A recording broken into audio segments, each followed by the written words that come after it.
Let's get it, 580 Sports Talk, live and direct on a Thursday. Greetings and salutations.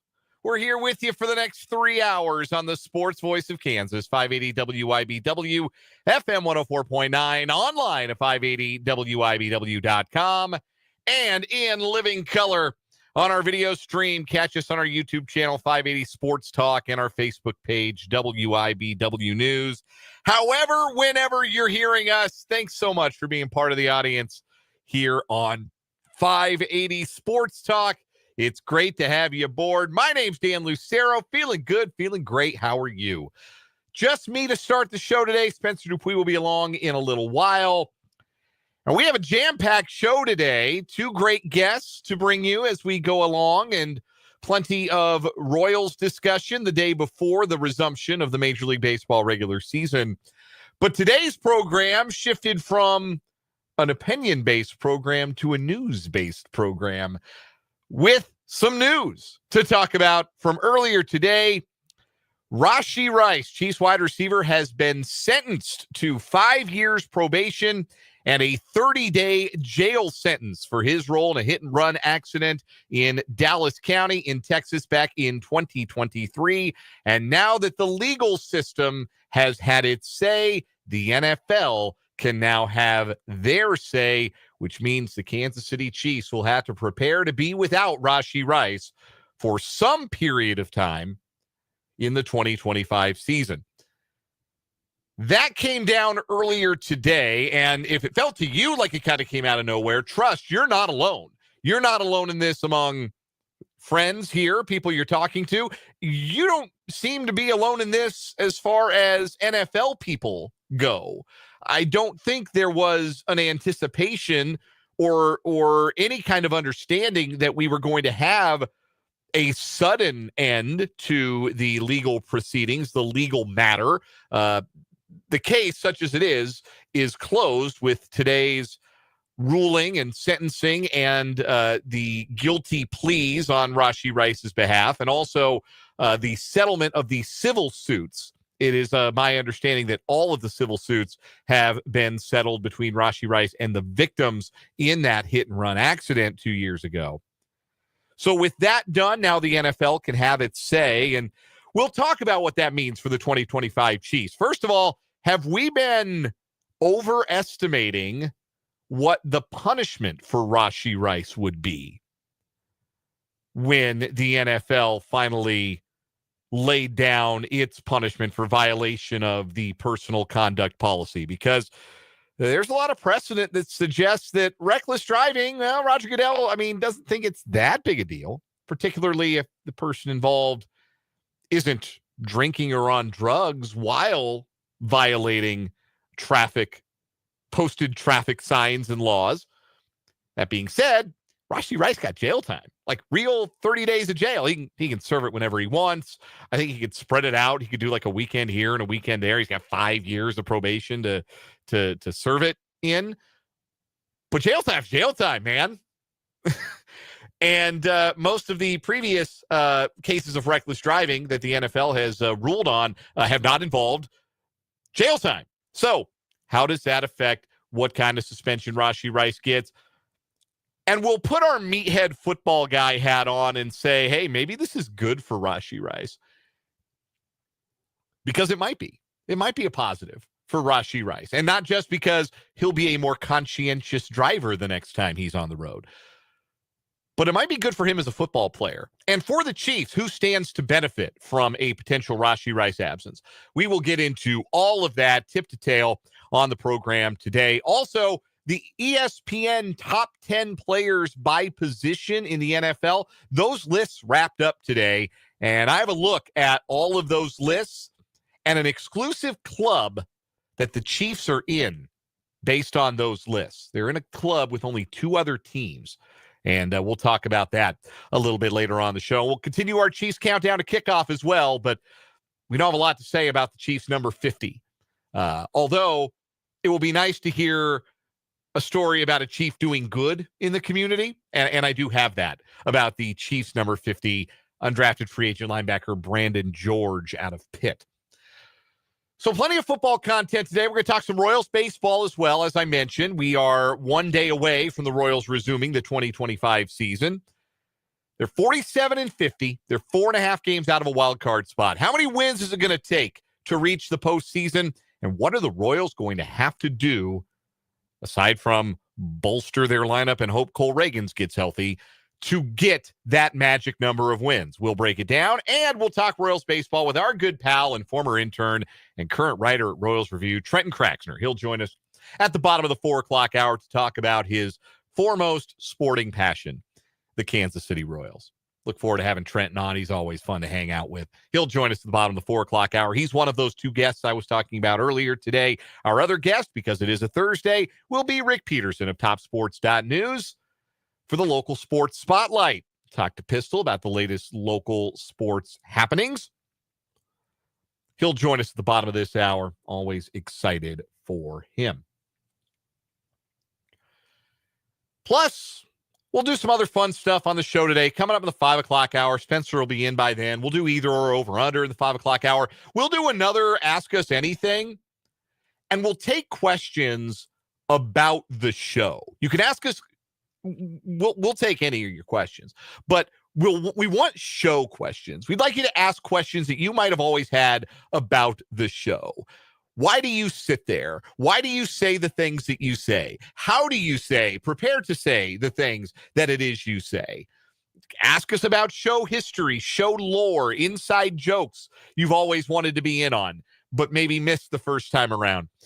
We'll take questions about the show in the 5 o'clock hour, and we'll do a very meta Ask Me Anything on the program. Plus, we'll have our 580 Sports Talk headlines, what is wrong with you, everything else you've come to know and love from a Thursday edition of 580 Sports Talk.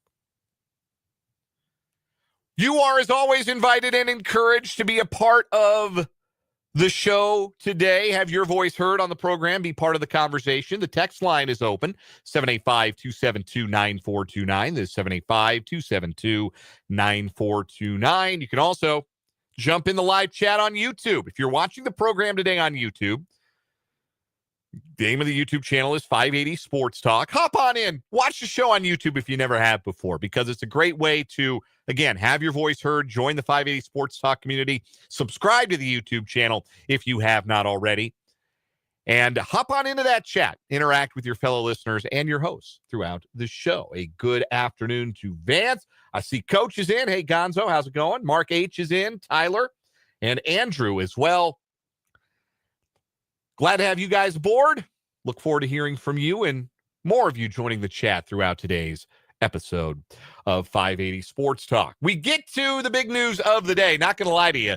Had to tear up the rundown, so to speak, and reorient today's episode of 580 Sports Talk when the news broke around. It was in the 10 o'clock hour this morning. Adam Schefter had it first. A Dallas County judge sentenced Chiefs wide receiver Rashee Rice to 5 years probation and 30 days of jail time that can be served during those 5 years, stemming from his role in a multi-car crash in Dallas during the 2024 offseason. I think I said 2023. That's my bad. Now that the judge has ruled, the NFL can expedite its disciplinary process, and Rice is likely to receive a multi-game suspension. In a media release, Rashee Rice's lawyer, Royce West, released this statement on Rice's behalf. Quote, "Last March, I was involved in a high-speed accident in Dallas. There have been a lot of sleepless nights thinking about the damages that my actions caused, and I will continue working within my means to make sure that everyone impacted will be made whole. I urge everyone to mind the speed limit, drive safe, and drive smart. Last and certainly not least, I am profoundly sorry for the physical damage to person and property. I fully apologize for the harm I caused to innocent drivers and their families."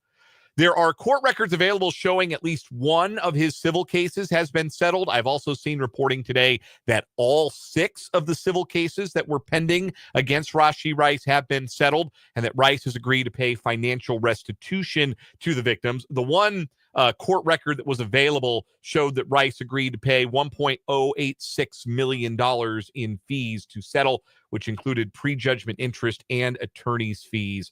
That per friend of the program and Chiefs beat writer for the Kansas City Star, Jesse Newell. The NFL's official statement on the matter was, quote, "We been closely monitoring all developments in the matter, which remains under review.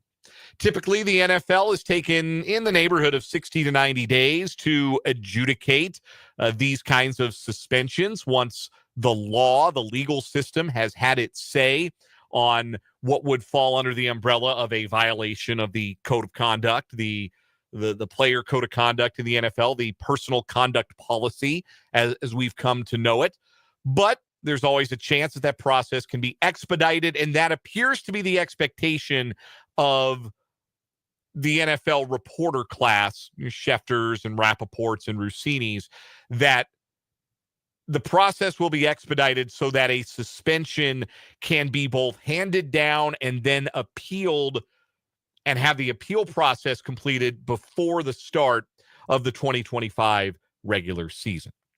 So here we are. This had always loomed as a possibility, and you all knew that, and we knew that, and the official line we took on the program when talking about it was, it'll happen when it happens. It's the kind of thing that you can't really prepare for. You can't really anticipate. It's not really up to the NFL. It's not really up to Rashee Rice. It's not really up to the Chiefs. It is first and foremost up to the legal system. Well, now the legal system has completed its evaluation and completed its sentencing of Rashee Rice. And now that that's here, the NFL can move forward with its own punishment. Typically, the harshest punishments, not counting the real egregious stuff, like the Deshaun Watson, Justin Tucker level of sex pest behavior, or what Greg Hardy did to his girlfriend that was very well documented. Outside of the real extreme stuff, a 6-game suspension seems to be the cap on which the NFL will place a violation, a suspension for the violation of the personal conduct policy.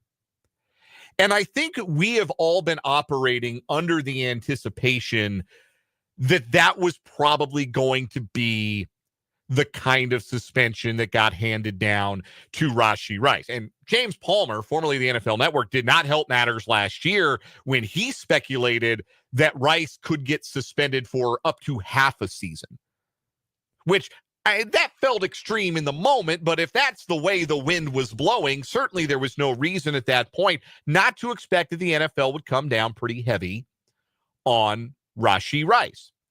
The prominence of the incident itself, the proliferation of video of the incident, and the fact that the Chiefs are a very prominent team that have had, it must be said, multiple players run afoul of the personal conduct policy in recent years, or have employed players who've run afoul of the personal conduct policy in recent years. Charles Menahu, Willie Gay, Frank Clark, Tyreek Hill, so on and so forth. I think it was probably fair to approach this at first with the thought that, okay, this is going to be on the high end of the suspension number. But then our pal Matt Derrick on X earlier today, our Chiefs insider, said, quote, "I've been told by sources in the organization the Chiefs believe Rashee Rice may get a suspension of 2 to 4 games. Whether that is optimistic, I can't tell you for sure," end quote. Again, that's Matt Derrick. He's our Chiefs insider. He's tied in.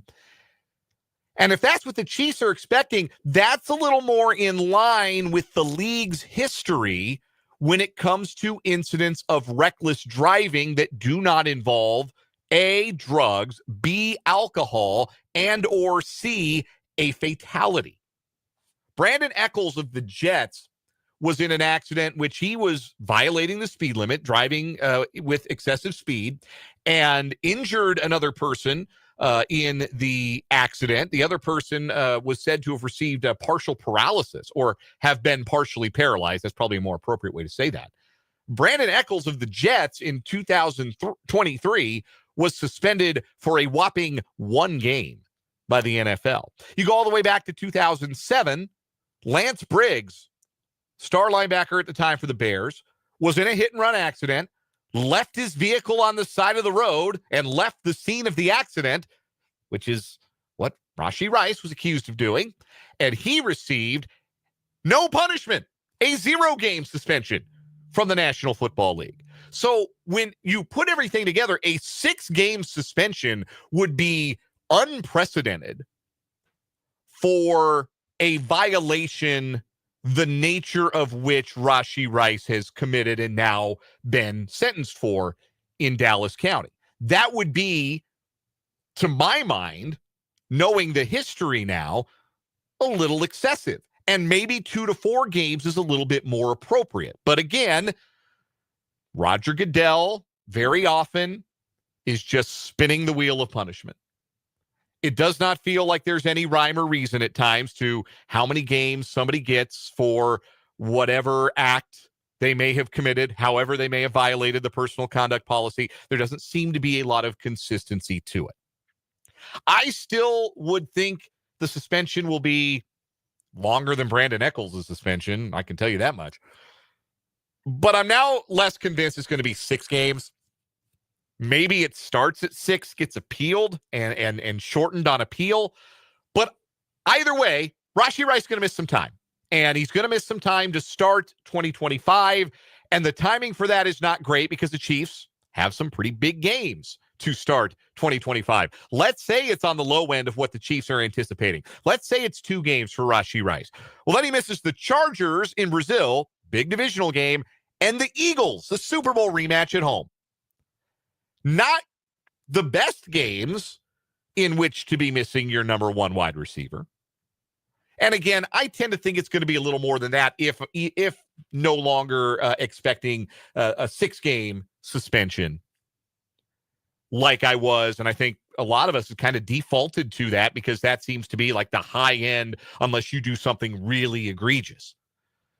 And look, this is not me trying to minimize what Rashee Rice did. It was very reckless. It was very stupid. And he is very lucky that he or his friends or anyone else walked away from that. Because the only real difference between him and Henry Ruggs today, well, number 1, alcohol being involved. But number 2, Ruggs is in prison because somebody died. And nobody died when Rashee Rice decided to drive like a moron. But at the end of the day, that was it, too. He was just driving like a moron. Like, he wasn't being malicious. He was just being stupid.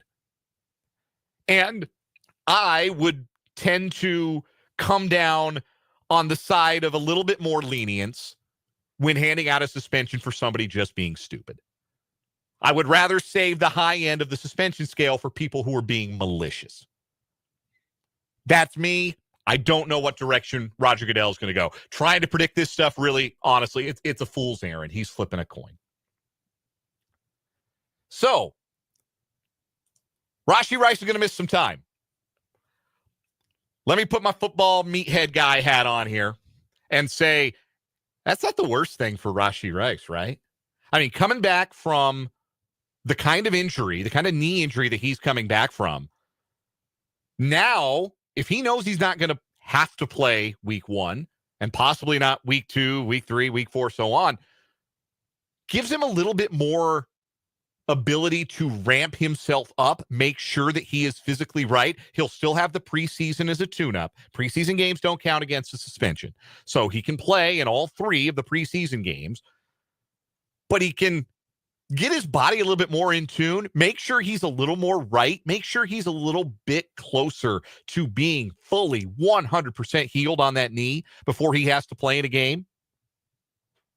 I hate to use the term blessing in disguise when you're talking about a suspension for misconduct. You know, it feels like a meat-headed way to look at it. It's not a way I'm proud necessarily to look at it, but also it's a realistic thing to look at when you were talking about the fortunes of the Kansas City Chiefs and the fortunes of Rashee Rice as a contributor to the Chiefs' efforts in 2025. That maybe an extra 2 to 6 weeks off at the beginning of the season would not be the worst thing for a player coming off of a significant knee injury. So if it's good for Rashee Rice, what does it mean for the rest of the Chiefs? Well, first things first, that opens up a 53-man roster spot, because if Rashee Rice is on the suspended list, he doesn't count against the 53-man active roster. So now we have approached this offseason thinking there was one wide receiver fight, or one position, one spot at wide receiver that a bunch of players were fighting for. There are now 2 spots that are available. And that gives somebody like Nico Remigio a better chance of making this roster. Or I was going to say Sky Moore, but I can't do it with a straight face. Or Elijah Badger, the undrafted free agent out of Florida. Tyquan Thornton is the guy who has seemed to have an inside track, and now seems really hard to imagine he doesn't make the initial 53-man roster. So it's another opportunity for another wide receiver to step forward. But as for the guys who are on the team, this gives Hollywood Brown an expanded role early in the season and a valuable opportunity to develop some more in-game chemistry with Patrick Mahomes. They never really got to do that last year, and you could tell that was the case, because even though they were kind of force-feeding Hollywood Brown a little bit at the end of the regular season, it wasn't really a factor in the playoffs. Didn't have that trust level there with Mahomes. You can get there a little earlier this season because he'll have an expanded role with Rice out. Xavier Worthy has a chance to build on how he finished last season, because he'll be in the role in the offense that he was in at the end of last year when Rashee Rice was out. This could be good for the continued development of Xavier Worthy. This could be good for the kid, Jalen Royals. Yes, I called him Jalen. I got it right. Jalen Royals. I got it right the first time. Drop confetti from the ceiling here in our Hunt 2 Hill studios. Balloons, the whole thing. I might play Pitbull for myself that I got Jalen Royals' name correct on the first try. I didn't call him Eddie Royal. Jalen Royals, who has a very similar skill set to Rashee Rice. Maybe he gets to run those routes in the preseason, run those routes a little bit more in camp, and has an opportunity to get more comfortable sooner, giving him a chance to contribute more down the road. It's good for those guys, but the 2 guys who are going to need to contribute more to the offense while Rashee Rice is out, because what we saw that was so valuable from Rice early last season, when he looked on pace to be one of the top receivers in the NFL production-wise, is work in the middle of the field, right? Work in the dirty areas, finding space against the zone. Well, the Chiefs have 2 veterans who do that pretty well themselves. One of them's made a Hall of Fame career out of it. Of course, that's Travis Kelce. Kelce, while Rice was lighting the world on fire the first 4 weeks of last year, really kind of disappeared from the Chiefs' offense first few weeks.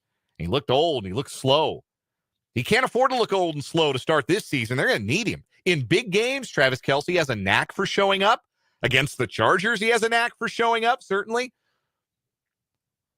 He's going to need to be more of a factor with Rice probably sitting for a few games to start the season. Juju Smith-Schuster as well. He's the other guy who has that ability to sit down the middle of the zone or make the tough catch over the middle or move with his quarterback to find space, that veteran presence in the wide receiver room. I think he will be more valuable. The game after Rashee Rice got hurt last year, he got hurt against the Chargers. The game the next week after that, Juju led the Chiefs in receiving yards, and I think in catches that day too, if I remember right. But he was one of the most frequently targeted wide receivers in the game immediately following Rice's absence. It should help veteran players like Juju and Kelce that this will be early in the season. It should be as fresh as they are, right? So you think you can get good football out of them early on. So while it is not ideal to have lost Rashee Rice for a portion of the 2025 season, that is now the expectation, now that the NFL can move forward with its own punishment for his reckless driving. And while there's no good time for it, but there's especially not a good time for it against the brutal early season schedule, the Chiefs can survive this. The Chiefs have the pieces to make it through this. And the Chiefs and Rashee Rice, certain members of the wide receiver core and Rashee Rice could potentially even benefit from this. We'll take our first time out here on 580 Sports Talk. When we come back, ESPN's panel of experts have ranked the top 10 players at every position in the NFL. There are a lot of Chiefs on those respective lists, and they're in an exclusive club as a result. I'm going to introduce you to the 50 Club next on 580 Sports Talk.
couple thoughts from the comments on the Rashee Rice sentencing and impending suspension from the NFL. Vance points out that it could be a positive in the NFL's eyes, potentially, that he has settled his civil suits and agreed to pay restitution, and points out that he also gave what I think was a very legit apology. Yeah, whoever wrote that apology for Rashee Rice, his legal representation, it was really good.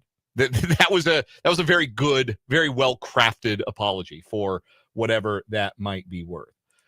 Andrew agrees with my point. I just hope it's at the beginning of the season. That way he can be fully healthy if that's a positive of the football situation of it.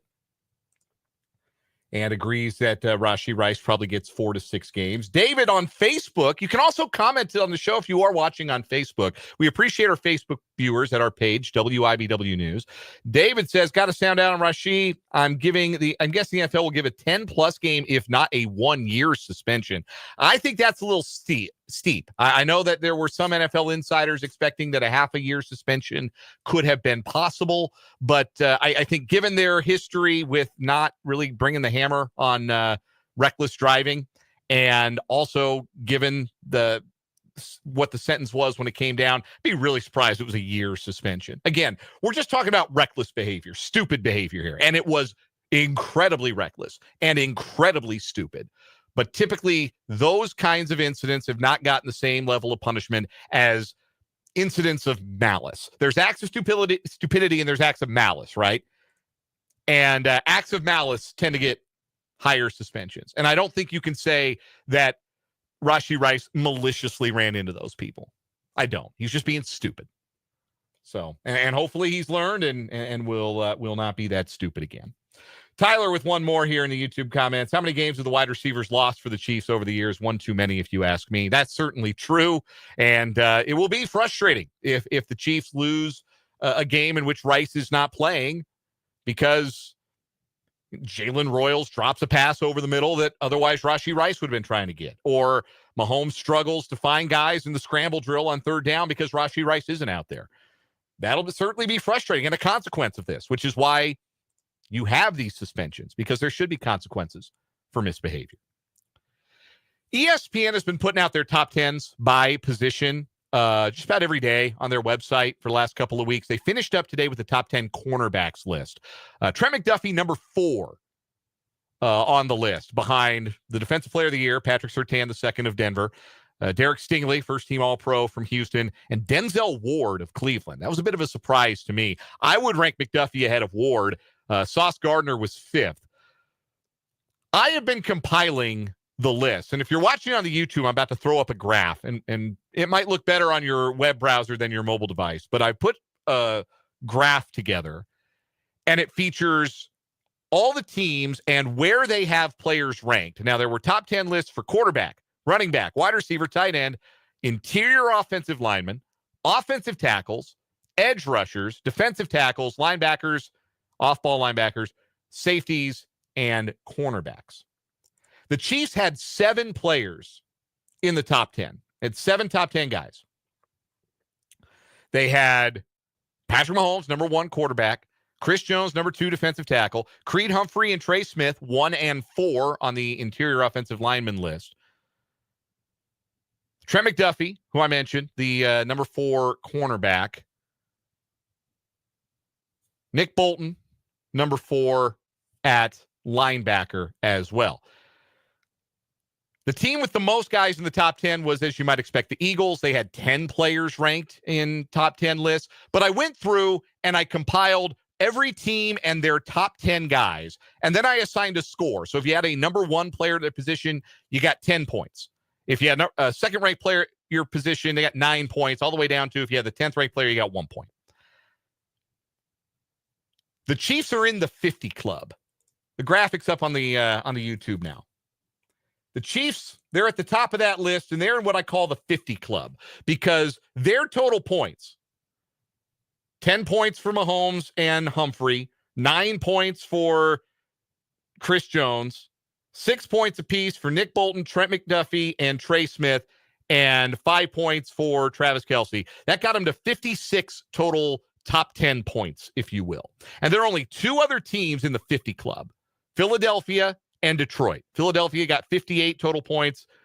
Kansas City got 56. Detroit, the Lions, they had 8 players in the top 10s, and they got 52 points. Baltimore just missed. They had 8 players in their top 10s, and they got 48 points. San Francisco was 5th with 38 top 10 points. Then Dallas, Tampa Bay, Cincinnati, Cleveland, and Houston rounding out the top 10. The bottom 5, Jacksonville, who did not have a single top 10 player at their position. New Orleans, Carolina, New England, and surprisingly, the Rams, who just had Stafford and Jared Verse ranked. And Jared Verse, by the way, way too low at 10th on the edge rusher list. So the lists have some problems. They're not perfect. But I think anybody, if you're starting a list of who are the best teams in the NFL, you're probably starting with Philadelphia, Kansas City, Detroit, and Baltimore, right? Well, those are the top 4 teams in this exercise. I think that it has some validity in that sense. That's what we're looking at. That those are who the best teams are, and they have the most elite talent. And teams with less elite talent, like New England, like Carolina, like New Orleans, like Jacksonville, at the very bottom of the list. 2 teams this is making me look at a little bit differently, by the way. Tampa Bay had 6 players in the top 10, including the number 1 ranked offensive tackle, Tristan Wirfs. Tampa Bay, Super Bowl contender in a wide open NFC? Why not? Why not? Detroit, probably Detroit, Philly are your 2 favorites, but why not Tampa Bay? Why not? Maybe because Liam Cohen has left and Todd Bowles is their head coach. Okay, fair counterpoint. Fair counterpoint, Dan. But Tampa Bay's got some real legit talent. On the flip side of that, I know our guy Brendan, our pal Brendan Drzezinski, who is off today, has been driving the bus for Jacksonville, maybe being a sleeper in the AFC South. They got no dudes, man.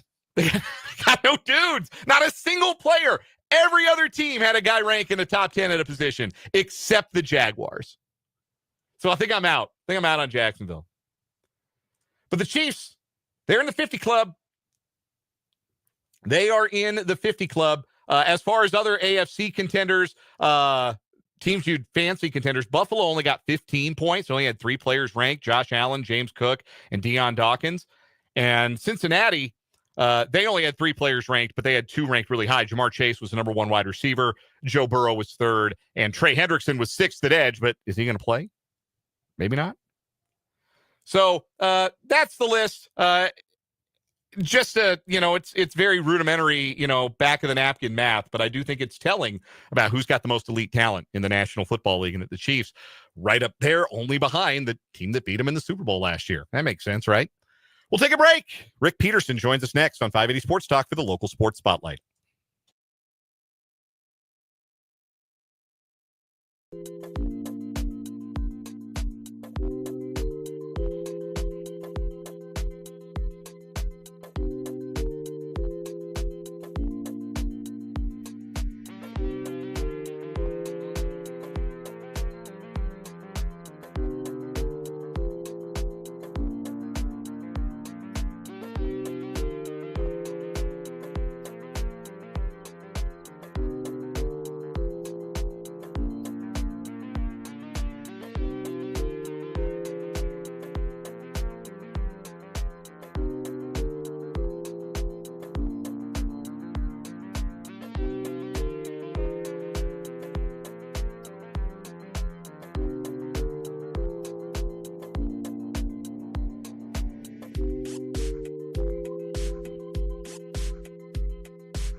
We are joined on the Fleming Place Wine and Spirits hotline by the great Rick Peterson from TopSports.news for the local sports spotlight. We do it every Thursday at this time.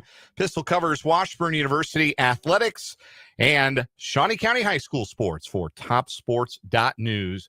And he joins us now. And Pistol, there have been some high-profile high school coaching gigs open up around the city this year. And another one has just opened up recently as Trent Oliva has stepped down as the head baseball coach at Seaman High School after 5 seasons, replacing Steve Bushnell. Hard to be the guy that follows the Hall of Famer, but Trent did a nice job in his 5 seasons there at Seaman. It's a little late in the cycle for a job to be open, but in your reporting or what you've been hearing, do you think this is one where Seaman fills the position from within, or do you think that this one might have some interest from outside of the Topeka area with people looking at the history of that baseball program and maybe thinking they'd like to run that program? Well, obviously I don't know, but I would say from inside, or at least someone that has a great knowledge of the program. So, I think if it was earlier, they might go outside. But I think in this case, I got a feeling we'll know, be familiar with the people that try for that job. Like I mentioned, it is exceptionally hard to be the guy who follows the guy. But Trent Oliva took that challenge on head on, and Seaman baseball really didn't miss a beat over his 5 years at the helm. No, the only thing they didn't do is win a state title or make it to a championship game. And when you have, like you said, when you have the tradition and the past like they do, the expectations are high. So it's always, what have you done for me lately? So, but I thought Trent did a good job. 77.5% win percentage, 3 state tournament berths in 5 years, and a really good, in my opinion, a really good guy to work with, and I thought he did a good job.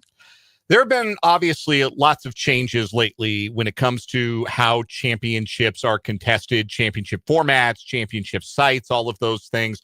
One change that I don't believe that Keisha has pointed towards or nodded towards making is a double elimination format for state baseball and softball. I'm really in favor of the double elimination format, just because you can have one bad day at the state tournament and get knocked out. I'd like to see a tournament that's a little bit more representative of maybe the depth of teams and so on and so forth. But obviously, you couldn't do that in one weekend. Maybe you could in softball, but in baseball, you'd have to space those games out a little bit. Has there been any discussion, any desire on anyone's part to see the state tournaments in baseball and softball go to double elimination?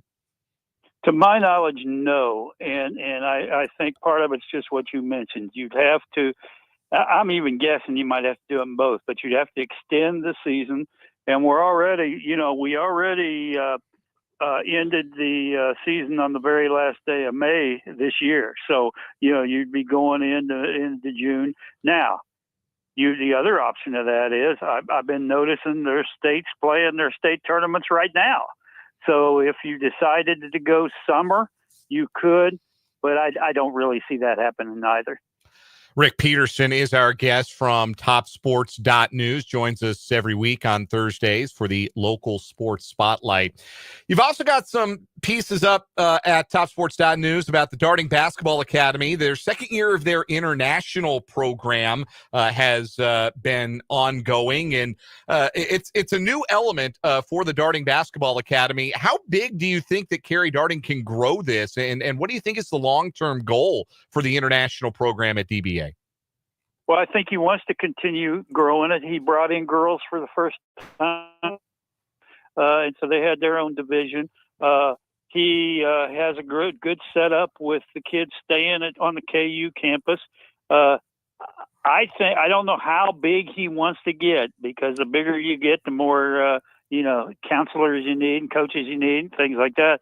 But I think he has every indication and intention to keep going. They also just held their 3-on-3 summer league and attracted the biggest numbers in the history of that event. And It's not quite right to say that you do any scouting necessarily of youth basketball tournaments, but I'll just say this. I remember when KK Emmett was the MVP of the girls division at the Darting Basketball Academy, and now she's one of the best young guards in the state of Kansas going into her junior year at Shawnee Heights. So, it feels like that is the names that you publish on TopSports.news are going to be ones that maybe ring a bell for us here in a couple of years when they're making an impact on the high school hardwood. I think that's true. And what I really like about this is the fact that when they divide those up and they move around, every kid gets a chance to play with both the good kids and maybe the not so good kids. So it's just not like one or two loaded teams. They all alternate. They play with everybody basically in their division. And I think that's good because maybe you learn how to be a better team player than you would if you're just, playing with a loaded team. Rick Peterson, our guest from TopSports.news. This is the local sports spotlight on 580 Sports Talk. Some news we didn't get a chance to chat about with you the last time we had you on, Pistol, but Cameron Turner, the former Seaman High School athletic star and standout at the University of Kansas, now professional volleyball player in the Pro Volleyball Federation, joining the Washburn University coaching staff as a part-time assistant coach. What do you know about how that came together, and could this be the start of a coaching career for Cameron Turner that maybe supplements her playing career? Well, Cameron and I talked on Friday, and she's starting to think about that a little bit as far as a career in coaching. Obviously, she wants to keep playing professionally as long as that makes sense. And but I think it's at least in the back of her mind, and she'll know a lot more after she spends her time with the Washburn program. How it come about. Coach Herron was quick to point out, and Cameron agreed. Coach Herron was her very first volleyball coach. So they go in club type stuff, youth type stuff. So they go back a long ways. And when they had a opening, they reached out to her and she jumped on it. You'll have a better historical perspective on this than me, but is Cameron Turner maybe the most decorated a collegiate volleyball player to come out of Topeka, or is there somebody else who can match 2 All-Americans and Big 12 setter of the year? Obviously, there have been some great players. I don't mean to diminish some other great players, some national champions like Jazz Sweet out of Shawnee Heights, but as far as 2-time All-American, setter of the year, now getting to play professionally in the United States, Cameron Turner's got a resume that's kind of hard to match locally. Yeah, she's very up in the top 5 for absolute sure, along with those other girls you met. I think that the girl that has a chance to be number 1 is probably Brooklyn DeLay. Certainly. She's gone to the tryouts for the Team USA. She's been an All-American, SEC Player of the Year, a state champion at rural. So, but I'd put her, Jazz, Cameron, Megan Cooney played in the Final Four, on and on and on. So Topeka has a great volleyball heritage. And a lot in that recent vintage too, which is really cool for the current athletes coming out of Topeka to be able to look and say, hey, maybe they saw them play when they were in grade school or middle school here, and they're on their way up themselves as volleyball talents. Lastly, Pistol, you've got some good work over at TopSports.news right now from your contributor Todd Fertig about some of the Kansas Sports Hall of Fame inductees. The Hall of Fame induction is coming back to Topeka this year. It'll be Saturday, August 2nd. It'll be a daytime event at the Washburn University Ballroom, and another star-studded class of 2025 inductees. Todd's got stories up about Deb Tornadin and Tim Jankovic that are pretty cool to read. We're going to have several more. Next up tomorrow will be Larry Brown, the former NFL great, with the Redskins, and I think you're going to enjoy all of these. It's a good 10-member class. Shoot, they even got a sports writer in there, and my friend Bob Lutz. So I was going to ask you. I was going to ask you how well you knew Bob, because I got to know Bob. I spent 2 years in Wichita, and when he founded League 42, which is the baseball league that he's the founder and owner of youth baseball down there in Wichita, I was actually one of the coaches in the inaugural season of League 42. So that's how I got to know Bob a little bit. I was going to ask how well you knew Bob. Yeah, well, Bob and I knew Bob going back to when he was a prep writer. And then, of course, he became a longtime columnist. And then, like you said, League 42. But I've known him for a long, long time. Very cool stuff. We'll look forward to reading more of those features and all of Pistol's great stuff over at TopSports.news. This is the local sports spotlight with Rick Peterson, who covers Shawnee County High School sports and Washburn University athletics. Pistol, it's always a joy to talk with you. We'll do it again next week. Look forward to it. That is Rick Peterson. We'll step aside for a timeout, come back and wrap up this hour of 580 Sports Talk next.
Thanks again to Rick Peterson, TopSports.news, for joining us here on 580 Sports Talk. As we wrap up this hour, we started with a bit of a negative story about the Chiefs and Rashee Rice, his 5-year probation and 30-day jail sentence handed down today. How about something positive about number 50 on the Chiefs countdown to kickoff? The Chiefs are now 50 days away from their season opener against the Los Angeles Chargers. Almost said San Diego. The Los Angeles Chargers. I got Jalen Royals right, but I couldn't get Los Angeles Chargers right. So it goes. Blame dad brain still. My kid's 13 months old. I can still blame dad brain, I think. But we're 50 days out, and the Chiefs' number 50 on the roster is undrafted free agent linebacker Brandon George out of Pitt. George, earlier this year, was awarded the first ever Catherine Howe Eternal Hope Award presented by the Mother's Hope Foundation in Pittsburgh. He launched a fundraising campaign benefiting families whose children are undergoing cancer treatment at UPMC's Children's Hospital of Pittsburgh, and his efforts have raised nearly $17,000 to date. So it's a fine young man, Brandon George. He was a team captain, a 6-year senior last year at Pitt, signed as an undrafted free agent. Maybe an opportunity to win a roster spot at linebacker, but better human than a ball player. And that's not a knock, because the team captain and getting an NFL opportunity, but obviously doing some great things off the field, Brandon George. When we come back, Spencer's going to hop in. We're going to talk Royals baseball. Trenton Kraxner's going to join us. 4 o'clock hour is next.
Let's get it. Hour number 2, 580 Sports Talk on this Thursday afternoon. So good to be with you on the Sports Voice of Kansas.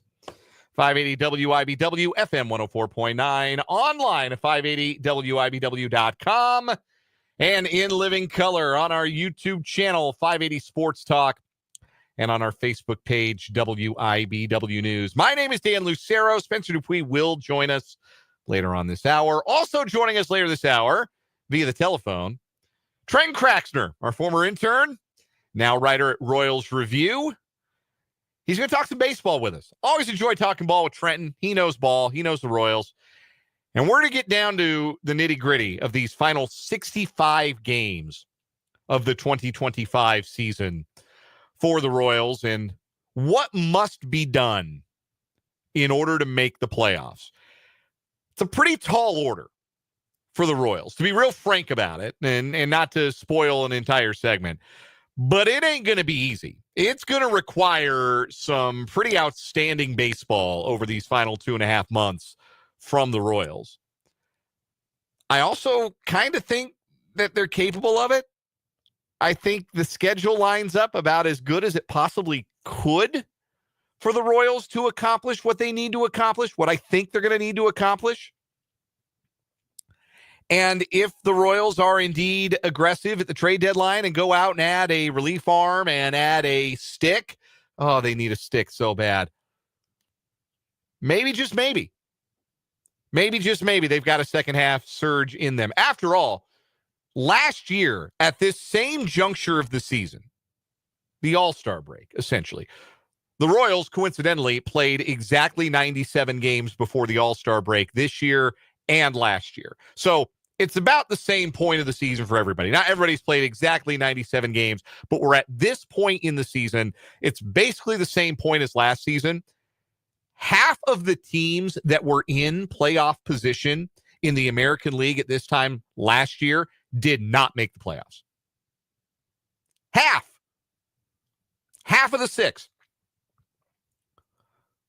So a lot can happen in 65 games. It's a lot of baseball left. But the Royals are going to have to be really good over those final 65 games. So we're going to talk about that this hour. We're going to have 2 new stories compete on what is wrong with you this hour. We had a new champion emerge from yesterday, the family business. We'll recap that one for you. We'll have 2 new stories. Spencer will jump in for that here a little bit later on. And later in the show today, we'll play some either or over under. We got some 580 Sports Talk headlines. And we'll do an Ask Us Anything about 580 Sports Talk. Any questions you've ever had about the show itself, how we prepare, how the sausage gets made, favorite segments we wish we could bring back, favorite guests, things like that. We want your questions about the show. Thought it would be a fun little twist on Ask Us Anything because, again, ain't nothing going on in sports, man. We got another day of the All-Star break. What do you want us to do? They're not playing football yet. What do you want? So we're going to do a fun little Ask Me Anything towards the end of the show today. We'll take your questions in the YouTube chat. If you are watching the program on YouTube today, the name of the channel is 580 Sports Talk. Go subscribe to that YouTube channel if you have not already. Go to youtube.com and search for 580 Sports Talk. Open up YouTube on your phone or tablet and search for 580 Sports Talk. Hit that subscribe button, that little bell. Doesn't cost you a dime. And it gives you the ability to know when we're going live and the ability to catch up on our archive of shows going all the way back to October of 2022. I'm not kidding. That's how far back the archive goes. So hop in on the YouTube chat, or you can text the show. Want to hear from you on the text line, 785-272-9429. That is 785-272-9429. Andrew with a YouTube comment. Andrew, thank you so much for this. Andrew asks, is the Coldplay reveal in Boston last night going to be on the What Is Wrong With You? No, I don't think it's not my story today. Spencer doesn't have his story in the rundown yet. He's swerving me. He's signaling from across the hall. He's going to join us for What Is Wrong With You. That it is not our story today. But I did want to talk about this. Have y'all seen this? This has been going around social media today. I guess it went big on TikTok. Apparently, at the Coldplay concert at Gillette Stadium last night, there was a CEO getting handsy with the head of HR. And both of them are married, but not to each other. And Chris Martin, the lead singer Coldplay, put them on blast because they did the one thing that you couldn't do in that situation. You got to have some composure, right? You got to have some composure at that stage. Like, if you're comfortable enough to be having that sort of relationship with someone you're not married to, if you're comfortable enough having your affair that you're willing to be in public with however many people going to Coldplay concerts these days at Foxborough. I didn't know Coldplay was still big enough to be able to do stadium tour. I thought they'd fallen off. It's been a long time since Clocks came out. I haven't been checking for that new Coldplay in a while. Respect to them. I mean, if they're still doing stadium tours, that's great. But however many people are at Gillette Stadium, you are comfortable enough in your illicit relationship that you're getting a little handsy and cozy to the sound of like Speed of Sound or whatever it is. Like, I didn't know Coldplay did real romantic music like that. I didn't know Coldplay made you want to get lovey-dovey with your main squeeze. I guess I'm not really into Coldplay like that. Not familiar with their game. Anyhow, if you're that comfortable, then you got to be prepared for the possibility, because there are screens everywhere. You got to be prepared to get put up on that screen. And then you got to just play it cool. You got to play it normal. Those folks did the one thing that you could not do in that situation. They made themselves memeable. They made themselves go viral. All they had to do was just stand there.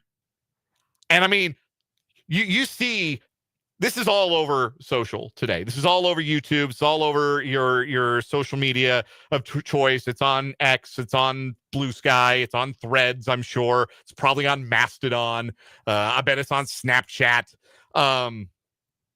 It's everywhere. Those two people are having a great time at the Coldplay concert. And all they had to do was keep having that great time at the Coldplay concert, but they knew they messed up. And their gut reaction was to go into hiding. Like, nah, man, you cannot duck your way out of the Jumbotron shot. Not going to work, especially when Chris Martin is doing crowd work. Chris Martin is commentating the live Jumbotron feed at that point.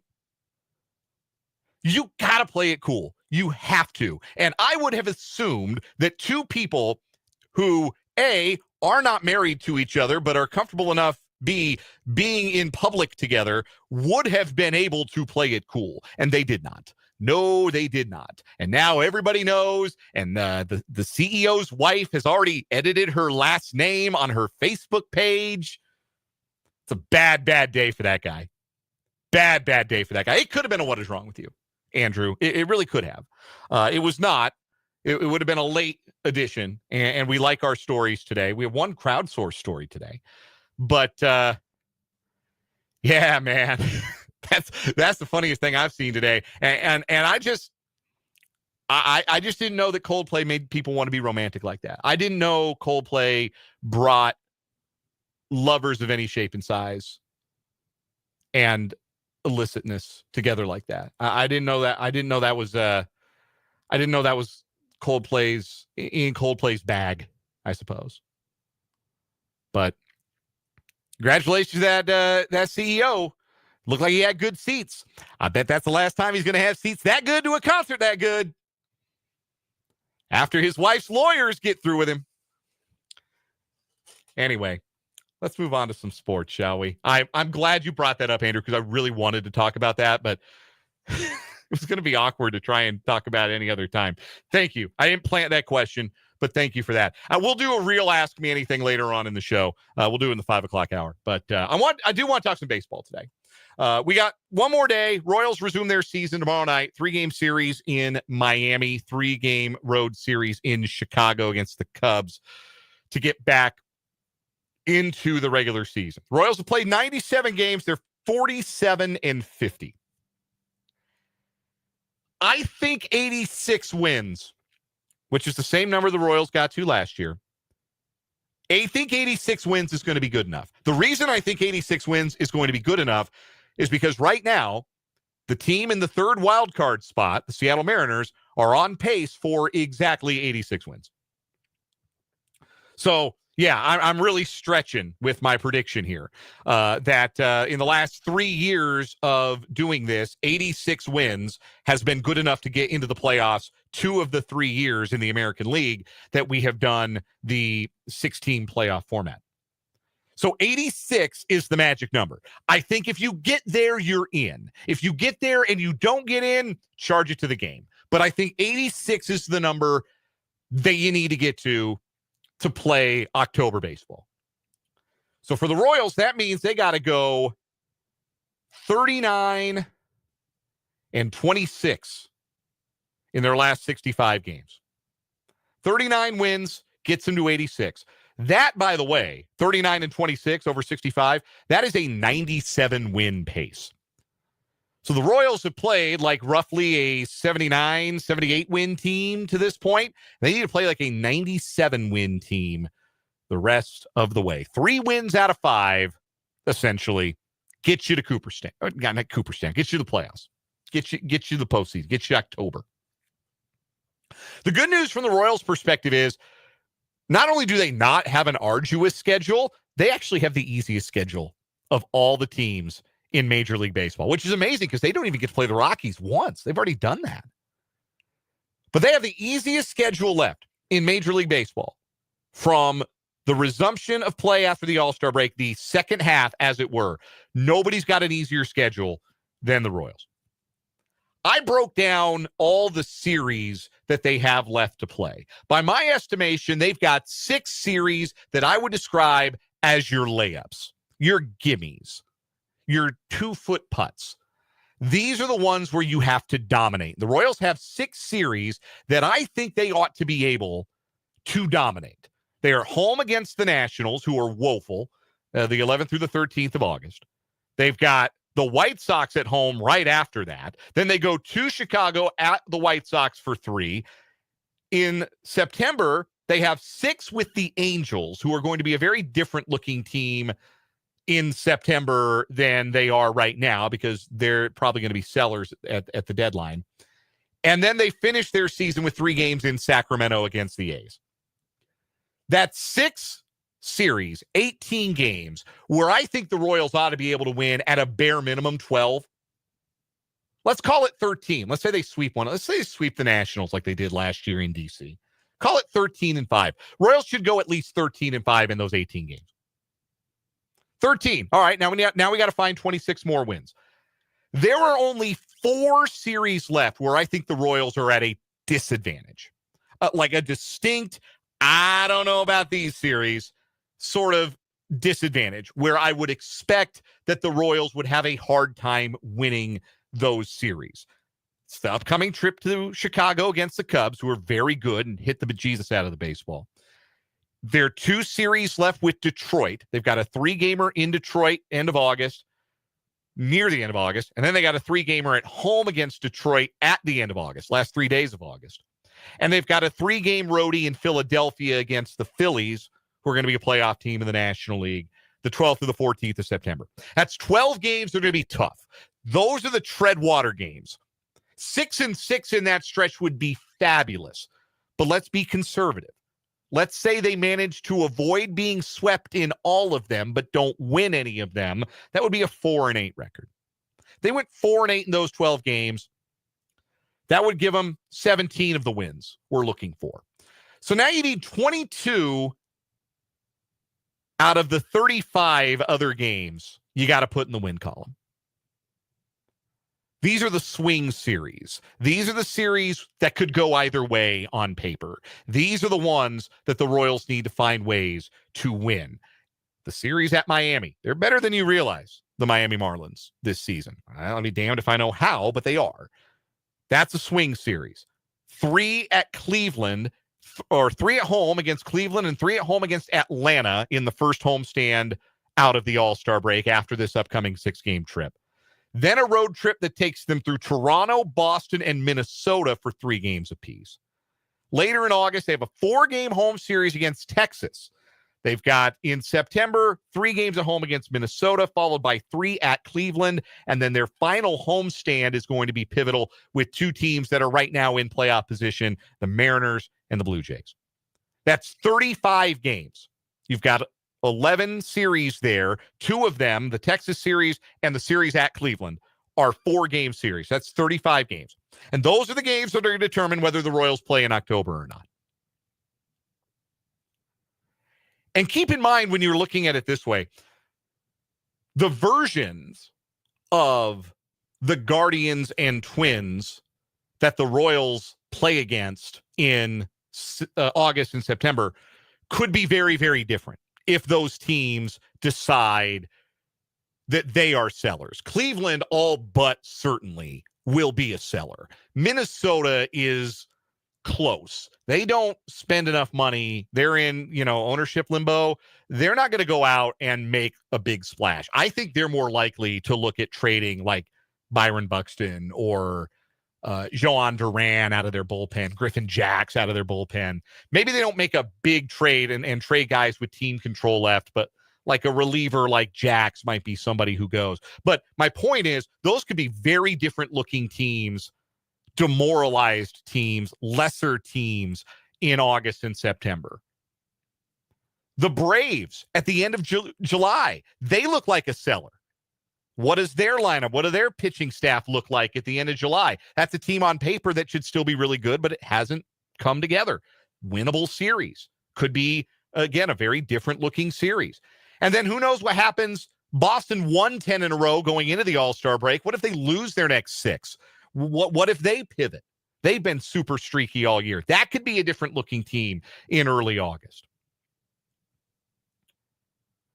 So I look at those series as the ones that are going to define, those 35 games as being the ones that are going to define the Royals. Because as I evaluate the Royals, I know that there are some people out there, there are a lot of differing opinions on how the Royals should approach the trade deadline. A lot of the national voices believe this team should just be a seller and take calls on Seth Lugo and take calls on some other guys who aren't going to be part of the team in 2026 and beyond, Jonathan India being another one. I don't think they're going to do that. I don't think that's where the Royals are at right now. Now, they go 0-6 on this road trip, then we're going to be singing a different tune. But even if they just hold their water on this road trip out of the break, I think they're going to add. I think they are much closer to being a team that believes it can add and make the playoffs, even as a wild card team, than being a team that's going to throw in the towel and say, well, not this year. We're going to burn a year of Bobby Witt Jr.'s prime and wait till 2026. So I think they're going for it. I think they're all in. And the best thing they can do is return to the level of excellence that they displayed early this season at home before their home form hit a bit of a rut in June. And they couldn't win any home games. Just won 1 home game in the month of June. But in April and May, they were lights out at home. They're going to have to be lights out again at home. If you look at the schedule just from a home road breakdown, the Royals have 31 home games, 34 road games left. I've always said 500 ball on the road gets you to October. Royals have 34 road games remaining. If they win 17 of those, and they need 39 wins, they got to find a way to go 22-9 at home. Tall task on paper, but that's the kind of ball they were playing at home in April and May. And again, here's who's coming to Kauffman Stadium the rest of the season. A Cleveland team that is on the wrong side of the buyer-seller divide. An Atlanta team that is also on the wrong side of that same divide. Washington, who stinks. The White Sox, who stink. The Rangers, another one of those teams that can look radically different in mid-August than they do right now, because I think they're going to be sellers. Detroit, who's good. And then after that, it's the Angels, who I don't think are very good. Minnesota, who, again, in September could look different. Seattle and Toronto, who are good teams. But those 10 home series, there's a lot of opportunity there. There's a lot of opportunity to play really good baseball at home in these final 2.5 months. It'll come down to a lot of things. It'll come down to whether they can get Cole Reagans back healthy, whether they can add another bat to the lineup, whether Jack Caglione can get going, whether Salvador Perez can stay hot, or Bobby Witt Jr. can continue to level up like it seems he does in the second half of every season, whether they can get healthy on the pitching side beyond just Reagans. Royals got decent injury news today about Michael Lorenzen. They sound optimistic that it's not going to be a long-term absence for Lorenzen, which would be wonderful news. Also, Hunter Harvey begins a rehab assignment today. I talked about wanting to add to the bullpen at the deadline. Getting a guy like Hunter Harvey back in your bullpen mix to start August would be like adding a solid bullpen arm at the deadline. I know you can't really count on his availability. He's been with the Royals, I believe, a calendar year now, and he's pitched all of 12 innings with the team. But the upside is very real. And the late inning experience could really, really help the Royals if they could get him in. And then you don't have to lean so hard on Urseg in the 8th. And then you don't have to lean too hard on a young guy like Steven Cruz in his first full big league season. Be a big addition if they could get Harvey back in the bullpen. But the opportunity is there. It's not an arduous schedule. If the rest of the AL Central decides to fold their hands, it's an even less arduous schedule. And we have seen what this team looks like at its best. We know it's one of the best pitching staffs in baseball, even with dealing with the injury bug. We know that when the big dogs are eating offensively, they're capable of putting up enough runs to support this pitching staff. It's there. It's possible. And that possibility, above any other reason, is why I think J.J. Piccolo is going to be a buyer here in about 10 days when things get real serious. But they started July well enough, and they've got enough of a track record from last year that I think you've got a right to have hope. And when you think about how many years in Royals history, frankly, that especially modern Royals history, that has not been the case coming out of the All-Star break, we'll take hope. Because hope, as Morgan Freeman once said, is a good thing. Maybe the best of things. And no good thing ever dies. We'll take a break. Trenton Kraxner is going to join us in a bit, and we'll talk some Royals baseball with him. We got What Is Wrong With You coming up next. This is 580 Sports Talk on 580 WIBW.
What is wrong with you on 580 Sports Talk is brought to you, as always, by our buddy Mo, State Farm Agent Ryan. Mo Winkle, give him a call, 785-273-1572. When life puts you in somebody else's what is wrong with you story, hopefully not your own.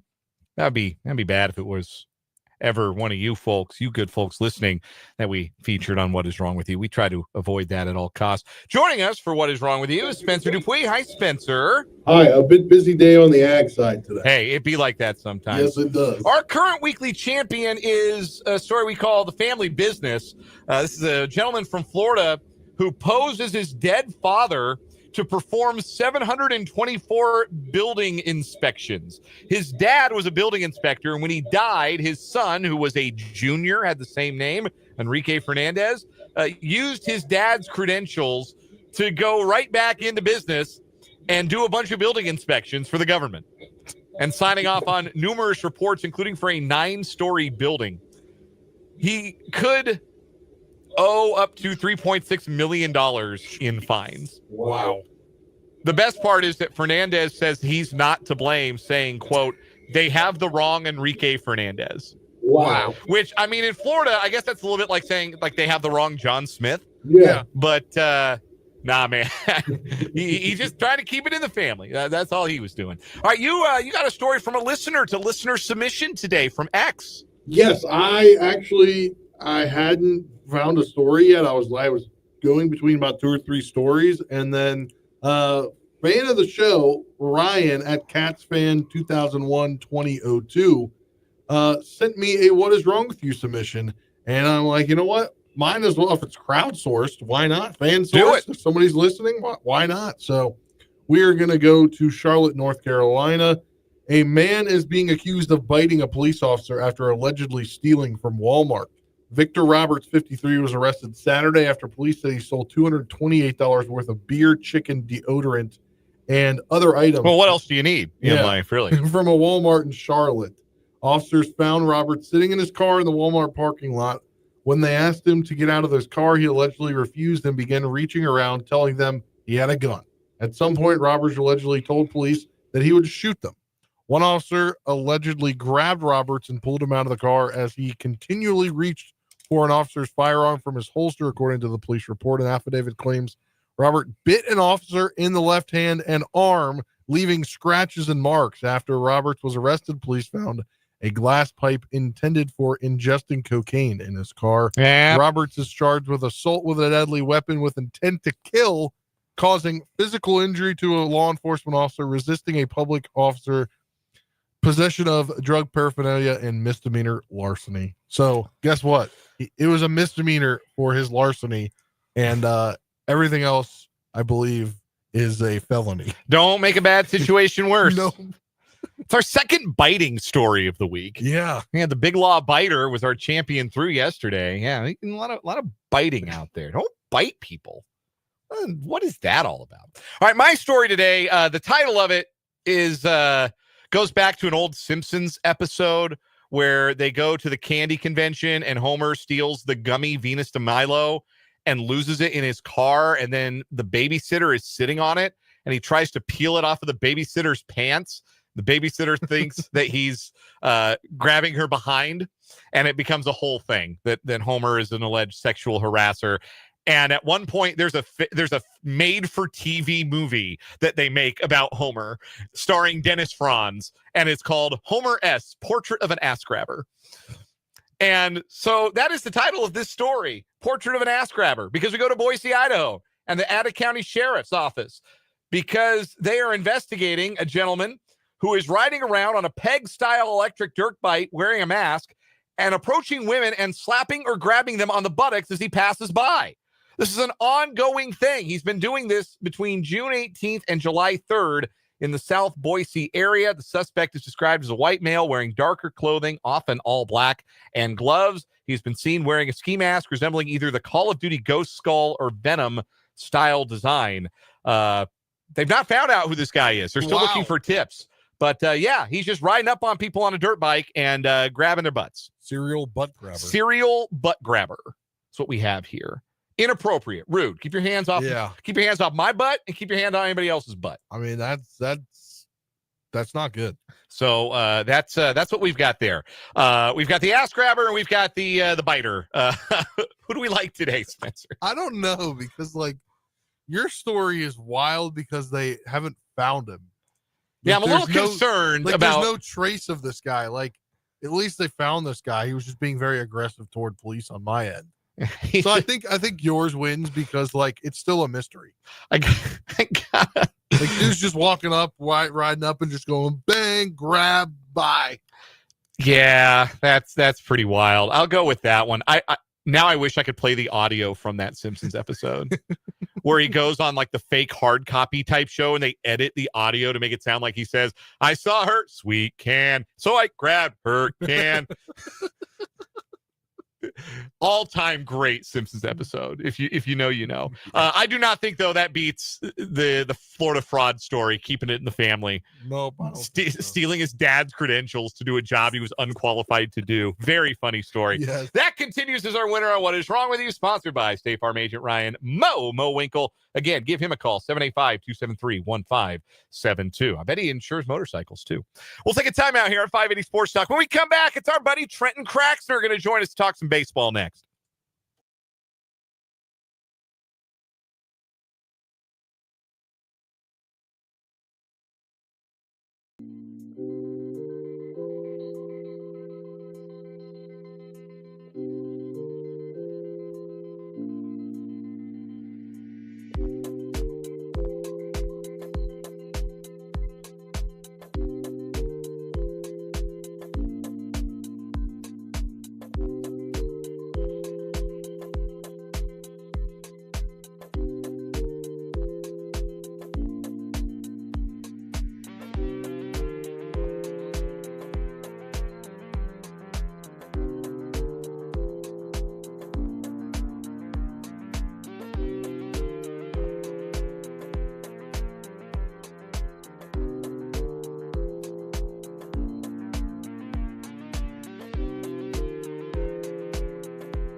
We are joined on the Flame Place Wine and Spirits hotline by former intern, current college graduate, writer for Royals Review.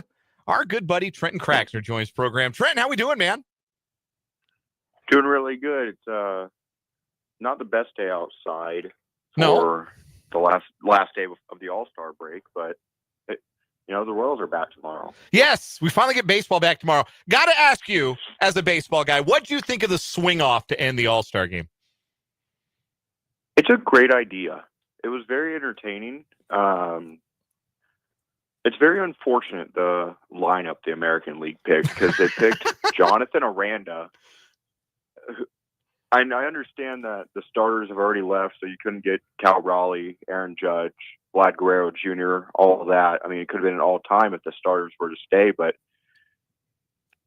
I mean, you had Bobby Witt Jr. right there.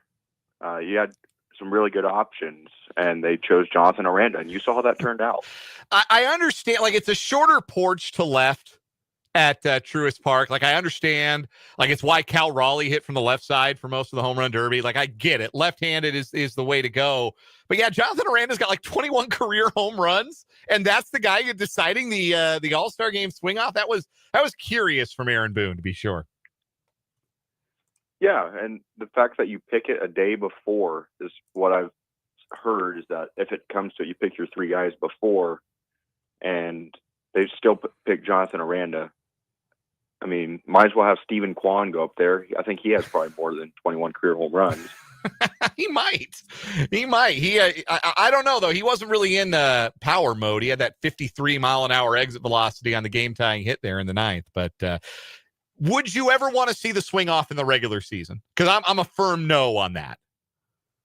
I have to agree, because it takes away from the teams that aren't built to hit home runs compared to teams that rely on the home run ball. I think the Royals have recently played a lot of those teams.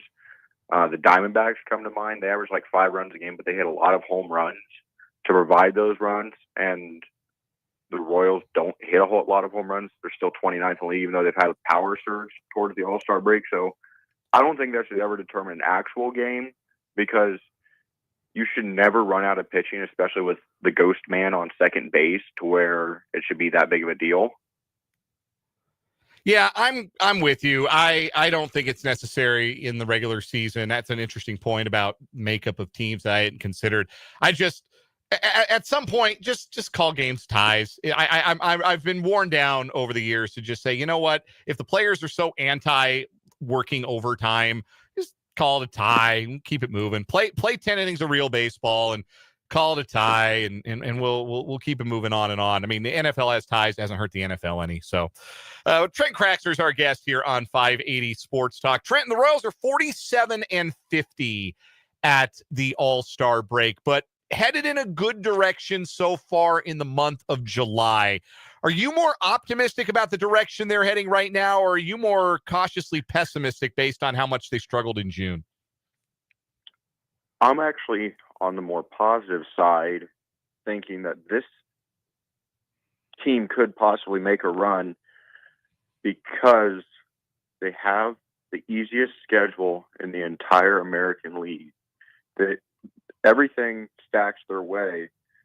And I know there's a term that they like to use is tread water, and they've been just under 500 when their first half of the schedule is considerably harder than the second half finish. I mean, you still got 6 with the White Sox. The Braves aren't that good.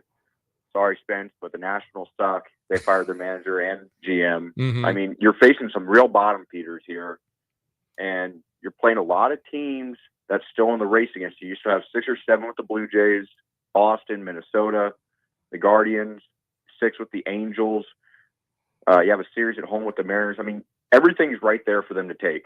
So I think if the offense can continue to stay lukewarm to get 3 or 4 runs a game, and they don't trade Seth Lugo, which I think they're going to stand pat, because with all these injuries racking up, they're going to have no one else to be on the starting rotation. They might call me and you up along with Rich Hill and Dallas Keuchel at some point.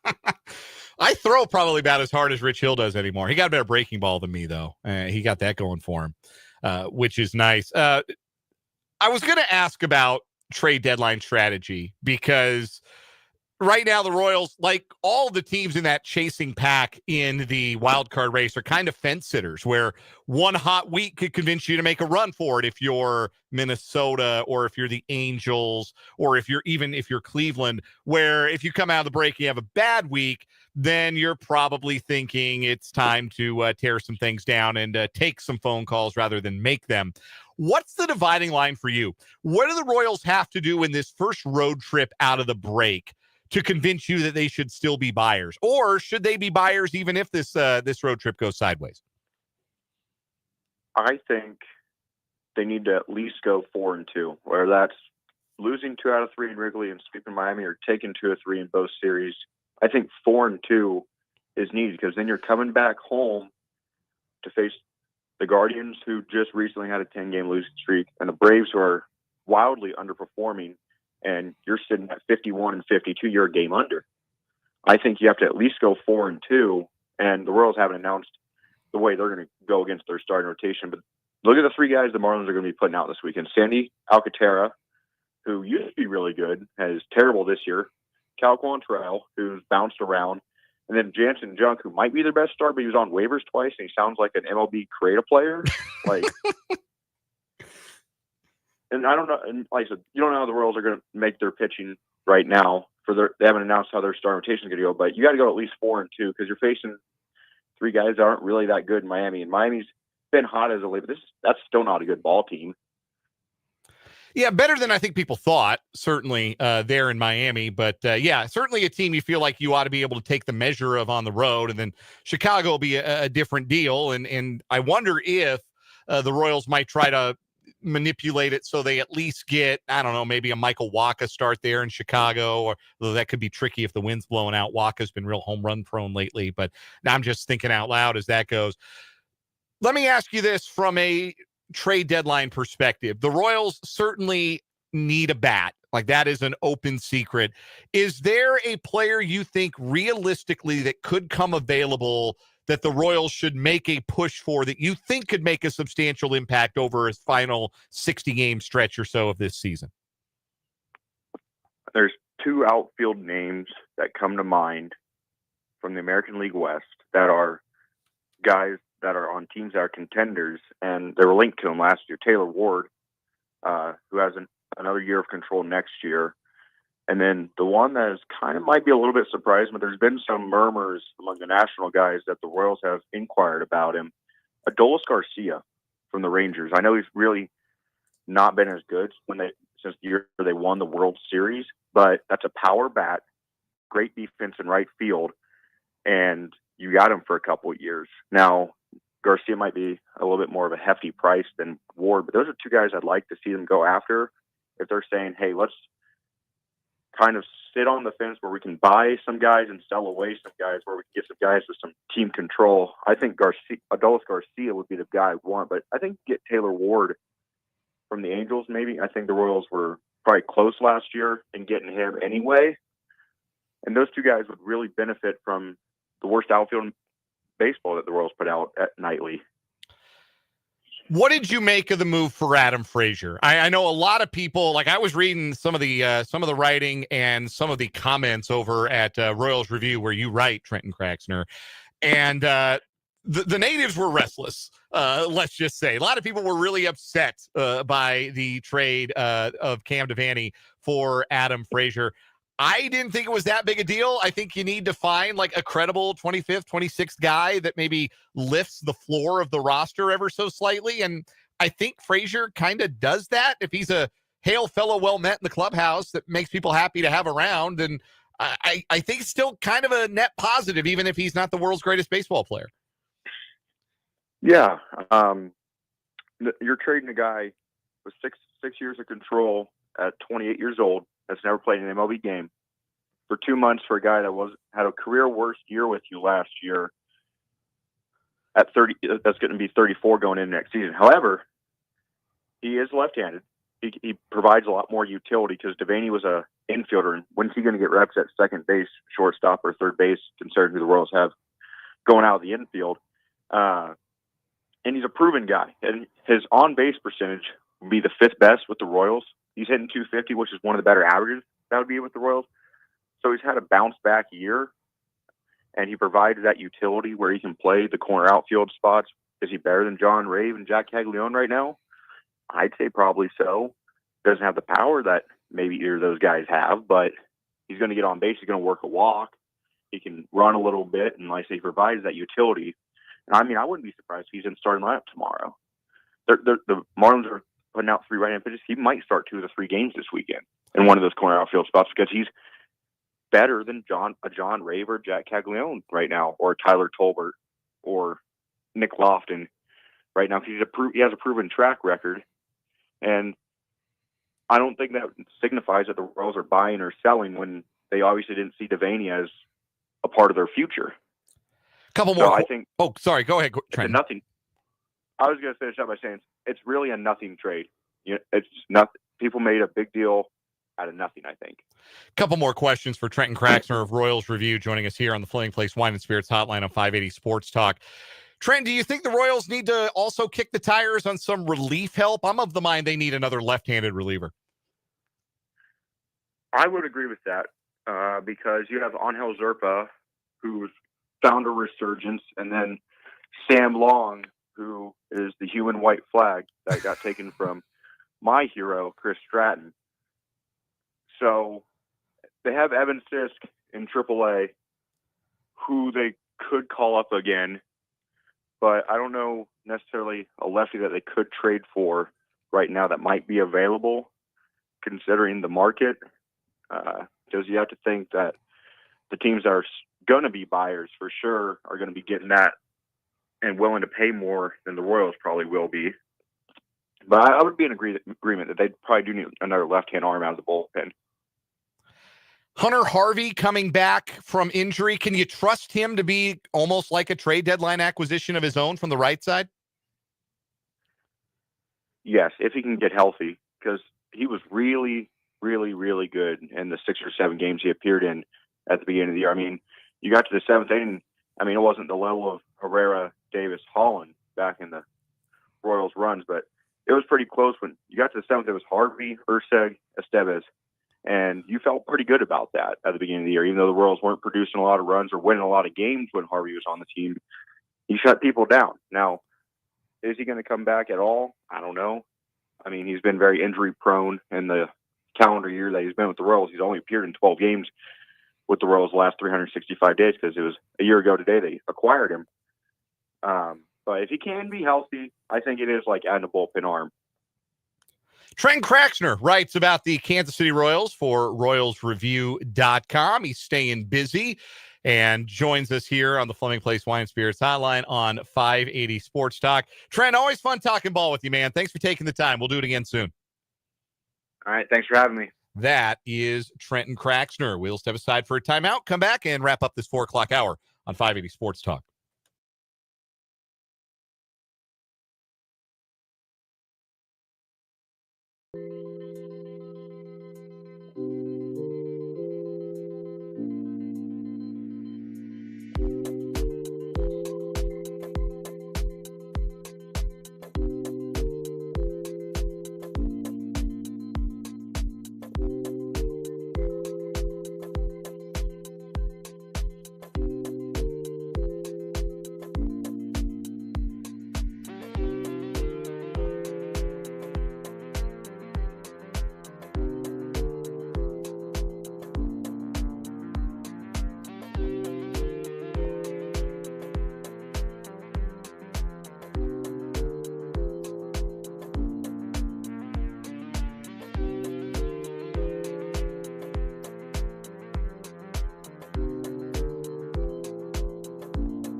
.455 on 580 Sports Talk. Our thanks again to Trenton Kraxner for joining us, our former intern turned Royals Review writer.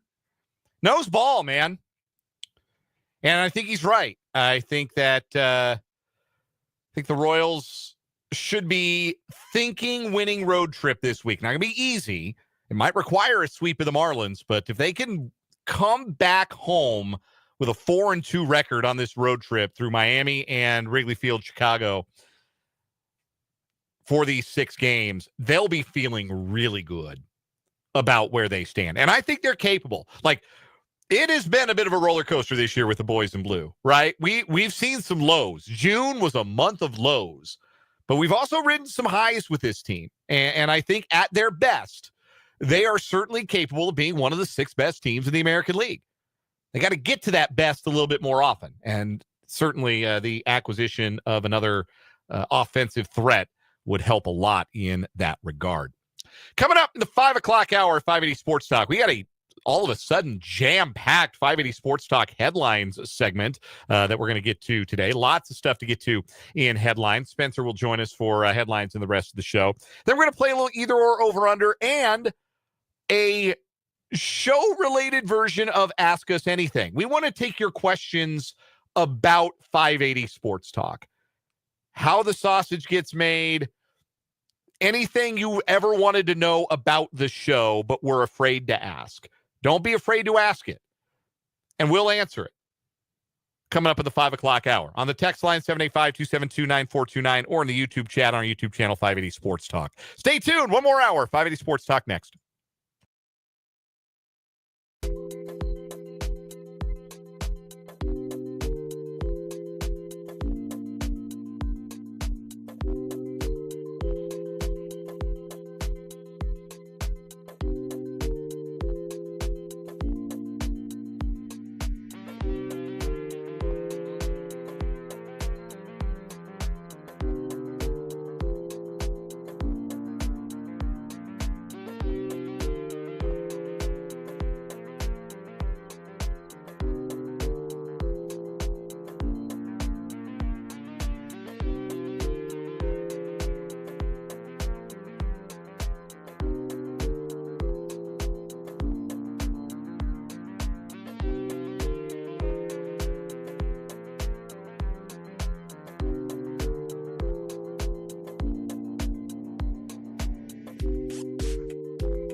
Let's get it. Hour number 3 of 580 Sports Talk on this Thursday afternoon.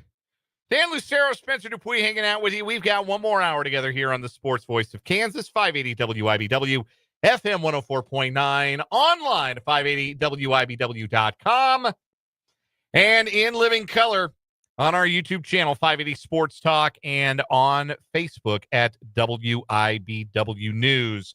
However you're tuning in, whenever you're tuning in, thanks for listening. We appreciate so much you being part of the audience on 580 Sports Talk. Want to hear from you in this final hour.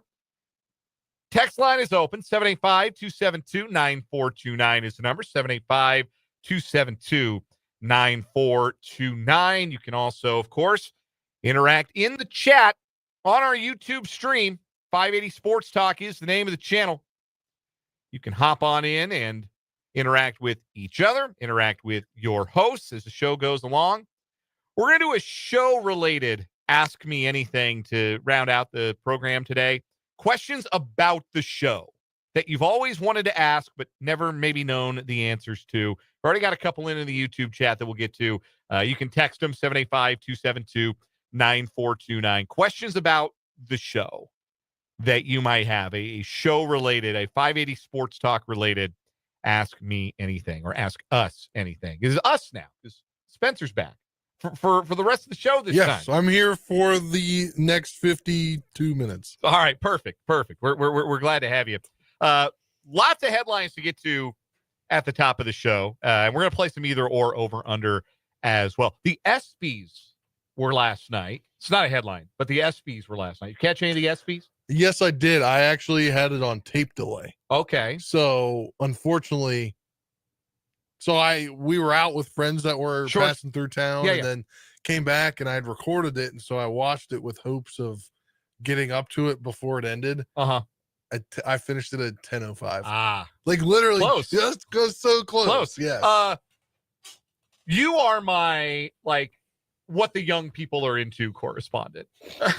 You have become that now on this program because I am starting to feel my oats, and you are substantially younger than I am.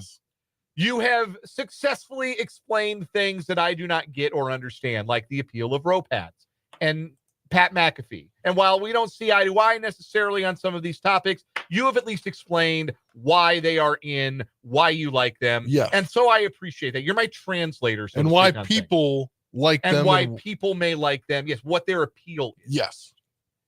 Can you do that for me with Shane Gillis, the host of the ESPYs last night? Are you a Shane Gillis guy? I am somewhat. Okay. I'm going to have to tread very lightly here.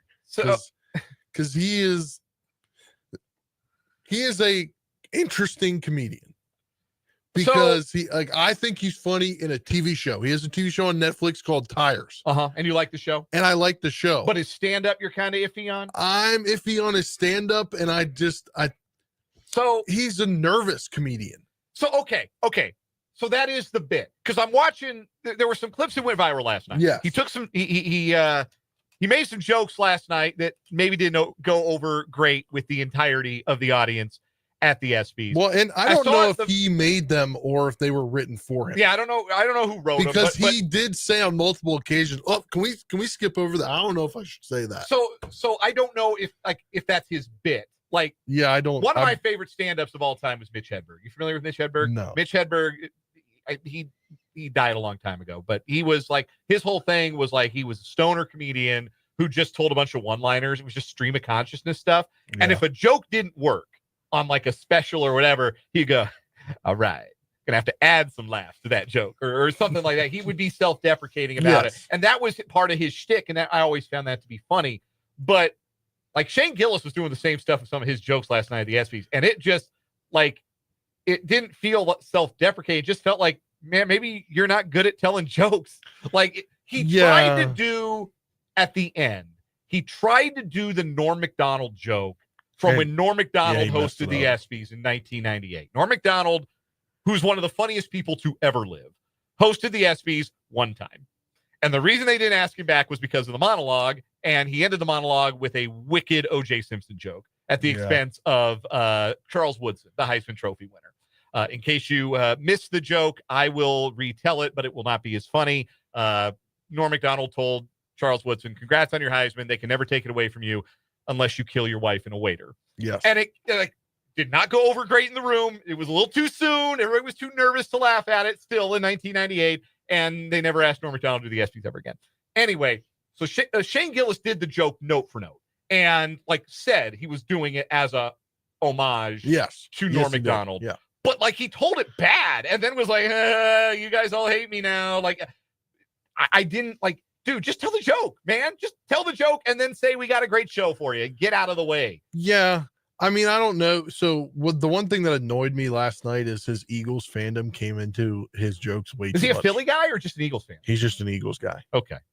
And it came in way too much. The only thing that I can't sit and watch it. I'm not a Harris. I'm trying to phrase this correctly. I'm not a good let's sit and watch a comedy special guy. Okay. That's what Olivia will tell you. Okay. She loves comedy specials, and I can't. Yeah, it's I like a good stand-up set. Abby's not a fan, but I like a good stand-up set. Like if you put a guy in a movie, I love Adam Sandler's movies. Okay. I love when you put a comedian in a movie and he acts if he's good at it. I just can't stand stand-up. Okay. So the one thing I will say is it's gonna get a little political. He's the only one besides the guy on SNL that can do a Donald Trump impersonation. Yes. Spot on. Yes. That's how I first became aware of him, is that he does a good Trump. It's like a voice. spot on Donald Trump. Yeah. But besides that, I really don't. And he's very yeah. I think he may. So it seemed like his whole shtick was I'm a big oaf who's not good at telling jokes. Yeah. And it's kind of weird. And yeah, my whole thought was, man, that's because he's doing an arena tour. I drove through Oklahoma City Big 12 Media Days last week. He's got a show coming up at the Paycom Center. Yeah, he's going to be at T-Mobile Center Friday or Saturday. The big arena show. Yeah, and they're sold out. And so obviously he's popular. I understand that he is popular, but I watched the set last night and it just seemed like if his whole thing is I'm an oaf who doesn't tell jokes good, but I tell jokes. Okay. All right, if that's for you, that's for you. Yeah. But I didn't see it last night. I mean, I like him, but I don't know. I always feel like the ESPYs are kind of ridiculous because, they give out awards to the best football players. We have an award. It's called the NFL MVP. You don't have to give out. Well, then it's the ESPY for best football player. It was also they gave the best team award, right? And the entire night, multiple times during the night. Do you know who they showed on the camera? Nick Sirianni. Jordan Mailata and Nick Sirianni multiple times during the evening. So they kind of gave away the game on who was going to win that award. I'm he's only there because he's going to win the award. You've never seen Nick Sirianni at the ESPYs before. Obviously, they do the Arthur Ashe Courage Award. They do stuff with the Jimmy V and they do the some other Tillman. Some other inspirational awards. And I think that is a worthwhile endeavor. And those are great stories that are worth telling and celebrating. But largely, the ESPYs are pretty silly. And the one thing I did like is a former coach finishes coaching and he dedicates his life to a show. One of the best shows that ESPN has ever had in 30 years. And they did a nice homage for Coach. They did for Lee Corso. I thought that was great. I thought it was terrific. And then he comes out at the end. I thought he was just he's known for, not especially lately, being just at home. Yeah. And he's not at every event or whatever. And he's only got one more show. Yeah. left. But he was there last night. And it was good. It was to good see Herb Street walk back and then bring him out was pretty cool. Yeah. Yeah. It was good to see. It was good to see the Sunshine Scooter get his flowers. No, I really enjoyed that. Anyhow, some other things happened in sports in the last 24 hours. A lot of things. In the last 3 6 hours. Yeah. This day headline block in our Google Doc got bigger and bigger. So let's get into it, shall we? Let's start our 580 Sports Talk headlines with this news from the Kansas City Royals on their social media accounts. We anticipate right-handed pitcher Hunter Harvey beginning a rehab assignment tonight in the Arizona Complex League. What a boon it would be for the Royals if they could get a healthy Hunter Harvey into their bullpen for the final 2 months of this season. You heard us talk about it with Trenton Kraxner. They acquired Harvey a year ago today. And in that calendar year, Hunter Harvey has pitched in 12 innings. with the Kansas City. Although, I mean, that's Hunter Harvey, though. Yeah, like he's got an injury history. That was bad injury history. Was the gamble you took when you brought him in. But when he's been on the mound, especially to start this year, he was looking outstanding. And the Royals back of the bullpen would be even more formidable if they could get Harvey back. He is on the road to recovery, and anticipation is that he will begin a rehab assignment tonight. Also from the Royals today, from Ann Rogers' newsletter, the hope is that Michael Lorenzen is only going to miss 1 or 2 starts with what is being called a minor oblique injury that got him placed on the injured list retroactive to June or July 11th. J.J. Piccolo quoted in the newsletter saying, quote, "It's a very minor strain. It's not overly concerning, but if we push it too quickly and had to make this next start, then it could turn into something a little more serious. We'll know better when he gets to Miami and throws on Friday how quickly he will get back. Our initial thought is only 1 start that he misses, which is a good thing for us." That's a very good thing for the Royals if Lorenzen only has to miss 1 start, because he had been throwing the ball really well over the last month or so, and you'd rather him than have to try and get something out of Rich Hill or Dallas Keuchel at this stage. So hopefully it is only 1 start, and because if it is only 1 start, they can ham and egg it. They can do a bullpen game, and they can get through it. They don't have to make a roster move. He's probably one of the best back end of your rotation guys. Yeah, there are across majors over the last year. There are a lot of contending teams that wish they had a number 5 as good as Michael Lorenzen. Yep. No question about it. So that's the latest from the Royals. A couple of pitchers on the mend, and that's very encouraging news. Next headline, Spencer. Breaking news, literally like 45 minutes ago, I think, or an hour ago, maybe at this point. TJ Watt and the Steelers have agreed to a 3-year extension that will make him the highest paid non-quarterback in NFL history again. Watt, who turns 31 in October. Yes, 31. You can give big contracts to 31-year-olds. I'm talking to you, Adam Peters, and the Commanders. Sorry, Okay. had to get that slate in there. He turns 31 in October, agreed to a 3-year, $123 million extension with the Steelers Thursday, sources told Adam Schefter, ending the contentious months-long contract negotiations. The deal comes with $108 million fully guaranteed at signing and the $41 million average per year, topping the $41 million APY given to star edge rusher for the Browns, Myles Garrett. Remember, he said he wanted to leave until he got a contract, and he got a big contract there. TJ Watt, well-deserved extension, staying with the Steelers as everyone expected. I think this was an expectation, and I read that it's been something going back and forth, just trying to hammer out the correct number for the last 3-4 months. So it was never going to be a situation where he wasn't a Steeler in 2025. Like you couldn't do all of the things the Steelers did this offseason to be all in. Like, make no mistake about it. The Steelers are trying very hard to win in 2025. They are kicking the can down the road as far as they can for a reckoning of their roster, all the way down to signing Aaron Rodgers. Like there is an understanding that what they have pieced together, it either works in 2025 or it doesn't. And we'll figure out 2026 as it goes. But 2025 has to be a winning season with what they've invested in guys like Rodgers. So it didn't make sense for them to then turn around and say, oh, well, yeah, we're not going to pay TJ Watt. We're not going to make TJ Watt happy. They were always going to do this. And it surprises me that he's 31, because it doesn't feel like it simultaneously feels like he hasn't been around that long, but also like he's been around forever. Yeah. And future Hall of Famer, no question about that. Former Defensive Player of the Year. He's led the league in sacks 3 times in his 8 full NFL seasons. An outstanding player and a chance to be a career-long Steeler after this 3-year contract extension. Yeah. Speaking of people older than the age of 30, last night I was shocked when I got an ESPN notification and looked at my phone and said, holy, something I can't say on the air. And Olivia looked at me funny. And the Commanders last night, well, I guess it was technically announced by Von Miller himself on his Instagram page. Von Miller is signing with the Commanders, designed to bolster their pass rush and increase their ability to close out games on defense. He's got 29 and a half career sacks, 129 career and a half. I can't speak. 129 and a half career sacks as he inches his way up the all-time list. He signs a 1-year deal with the Commanders, and the Commanders just got older. I think they're one of the oldest teams in the NFL, ironically. So the Commanders have definitely made some moves, and I respect that they've made the moves that they've made with the idea of we want to build the best roster we can around the quarterback while the quarterback's cheap. Yes. Like this is how you are supposed to approach the period of time in which you have the quarterback in Jaden Daniels on the rookie deal. So I respect, like, go out and get Deebo Samuel and go out and trade for Laramie Tunsil and go out and get some veteran pass rush presence like Von Miller. The only thing about it is, man, this is an old ass defense. Oh my goodness. The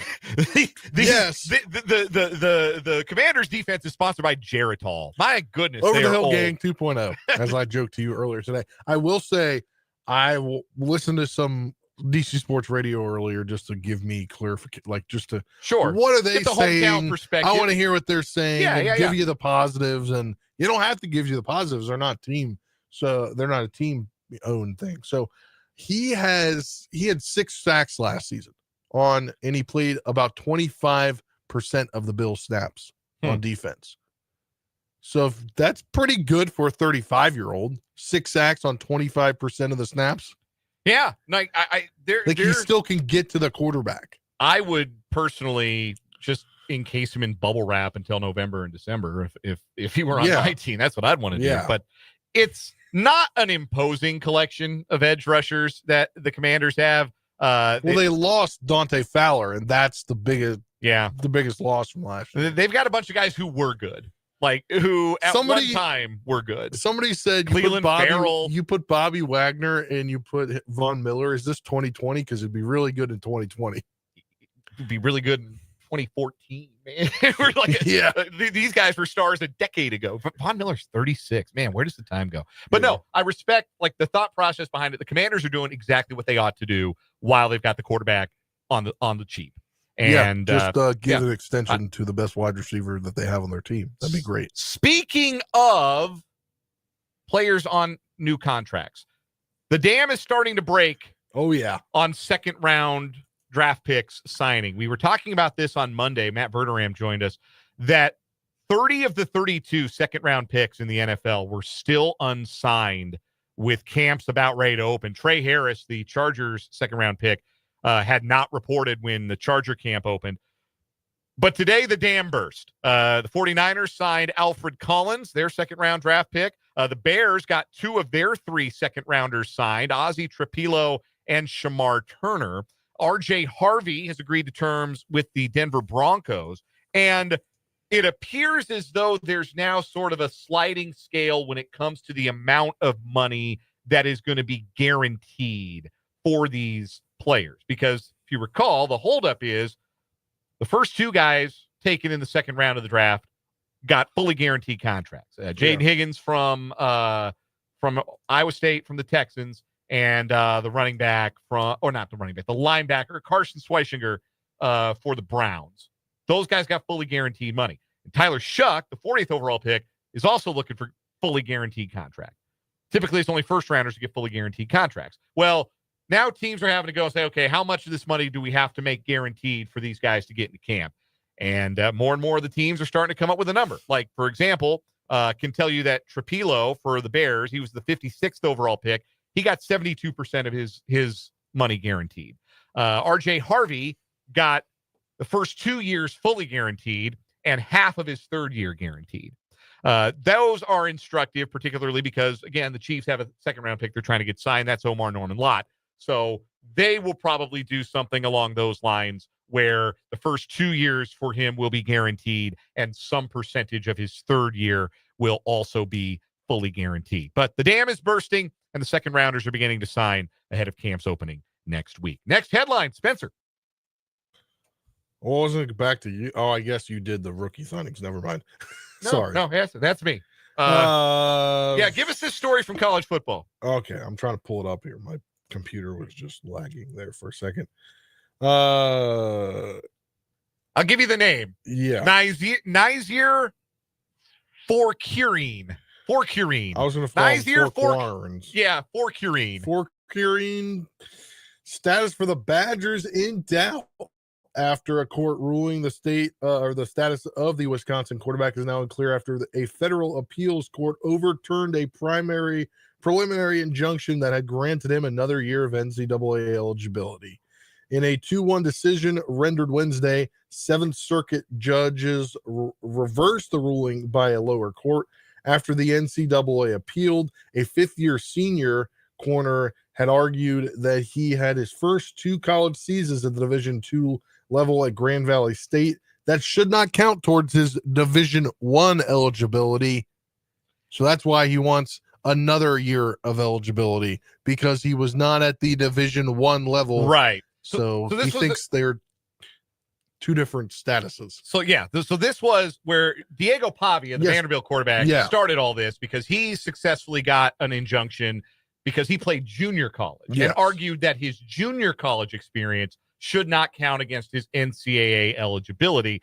And there is a blanket waiver that has allowed Pavia and other athletes who played at non-NCAA Division I schools prior to enrollment an extra year of eligibility. Well, Fort Cureen played at Grand Valley State, which is an NCAA school. Yes. And so that waiver then did not extend to cover him. And initially he had received an injunction, but the Seventh Circuit judges reversed the ruling. So his status is up in the air, which is not ideal for Wisconsin, because he was going to start for them at safety this coming year. So another story from the world of college sports that bears watching. I would not want to be a college coach in this day and age, especially when you're like, oh, well, you're going to try to get, if it might work, like it's happening where people are getting extra years, you're like, well, I got to save a roster spot for him.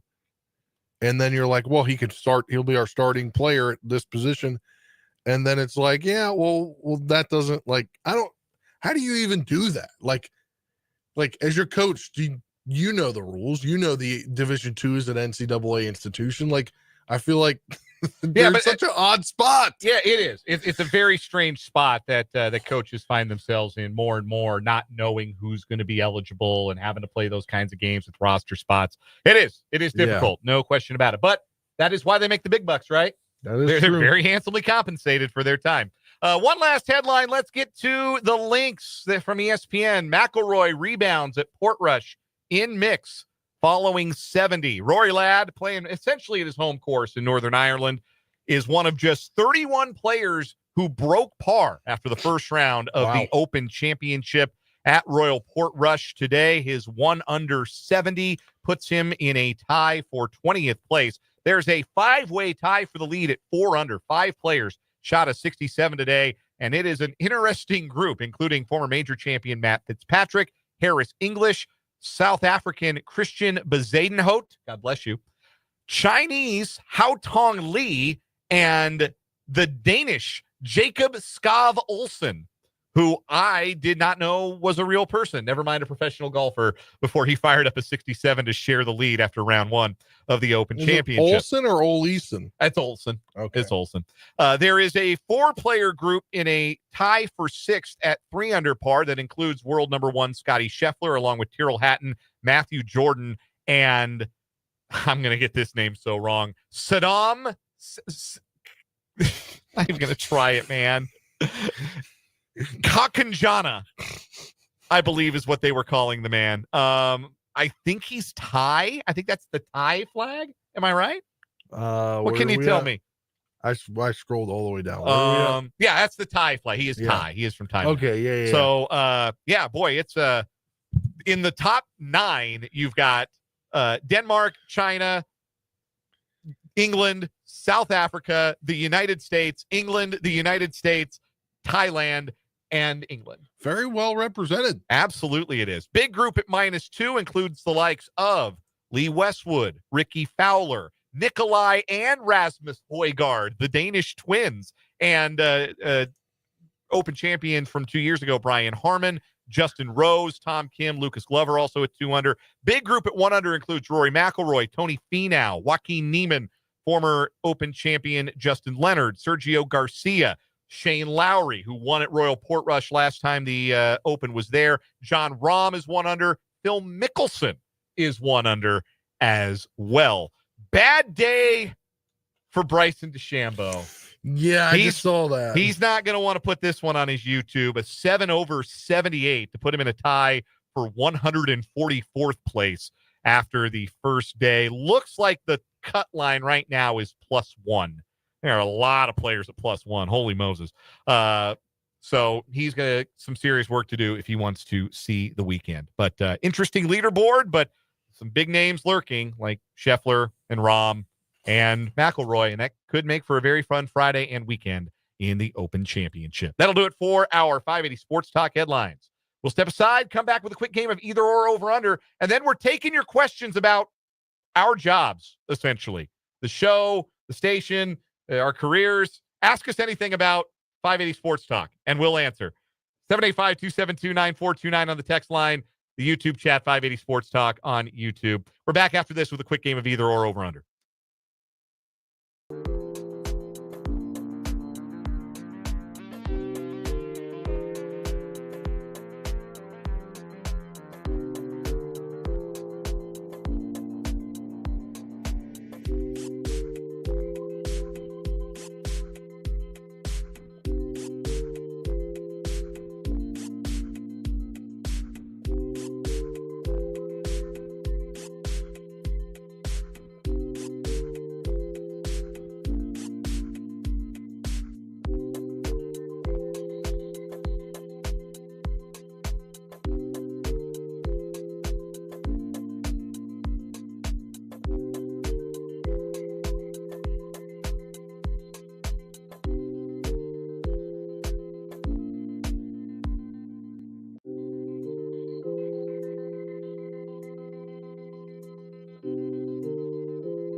.533 on 580 Sports Talk. Let's play a quick game of either or over under. I got a sports and a non-sports for you. I want to see, you weren't on the show at top of the 4 o'clock hour, so I want to see if you're with me in this line of thinking.